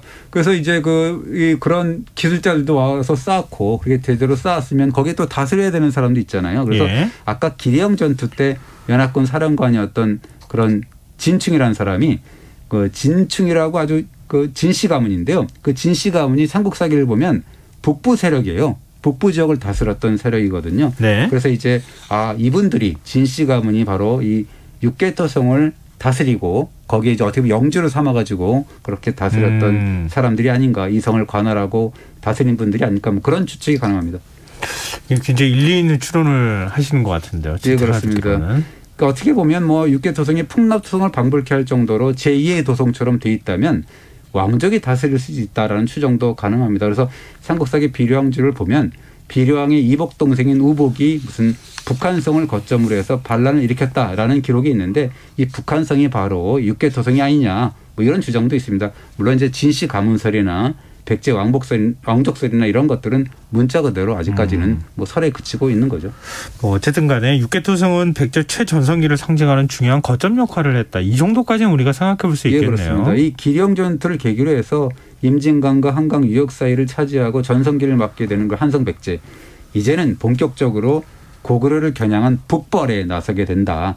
그런 북벌에 나서기 위한 어떤 거점성으로 활용하려고 이런 육계토성을 쌓거나 수축한 것이 아니냐, 뭐 이렇게 우리가 스토리텔링 구조를 만들 수가 있다라는 거죠. 그 성을 바탕으로 해서 근초구왕과 그 아들인 근구수왕이 북벌에 나서서 고구려 고구건왕을 전사시키고 백제 최전성기를 이룬다, 뭐 이런 스토리가 아주 처음부터 끝까지 이렇게 이어진다라고 볼 수가 있습니다. 그럼 백제는 이 성을 언제까지 이렇게 계속 사용한 겁니까? 이 주거지 발굴을 해보니까 성 내부에 390년 이후에 제작된 것으로 보이는 고구려 토유가 나왔거든요. 그런데 이게 놀라운 것은 광개토대왕 비문을 보면 이제 396년에 고구려가 한성백제를 공격해서 58성 700촌을 빼앗아갔다고 하거든요. 그래서 비문에 거론된 58성 중에서 그런 구모로성이나 강모로성이 보이는데 바로 이 두 성 중에 한 성이 육계토성이 아니냐라는 그런 추측이 있습니다. 그렇군요. 근데 육계토성 발굴 지금 어떻게 되는 거예요? 앞으로도 계속 진행되는 겁니까? 5년 계획으로 진행하고 있고 후속 발굴을 통해서 이제 정확한 축제연대, 그다음에 성한 사람들의 생활성을 복원할 자료가 나올 것 같습니다. 좀 기대해봐야 되겠습니다. 근데 지금 이게 가면 토성은 볼 수가 있습니까? 아니면 지금 발굴 중이기 때문에 민간인은 근데 접근을 못하는 거 아니에요? 가서 미리 얘기를 하면 될 것 같긴 한데 지금 8월이잖아요. 그래서 이제 비도 많이 오고 그래서 지금 약간 닫아놨거든요. 9월 정도부터는 발굴이 재개될 것 같은데 미리 연락을 하면 될 것 같습니다. 알겠습니다. 지금 풍납토성 같은 경우에는 다시 발굴하고 도심 안에 있으니까 굉장히 어려웠는데 복원하는데 이거는 그렇지 않으니까 나중에 발굴이 되면 어떤 모습이 될지 좀 기대가 되네요. 그렇습니다. 혼재의 역사 지금까지 경향신문 이규환 히스토리텔러였습니다. 고맙습니다. 감사합니다. 김성환의 시사야 오늘 순서 여기서 마칩니다. 모바일 쿠폰 당첨자는 홈페이지 공지사항에서 확인하실 수 있습니다. 편안한 밤 되십시오.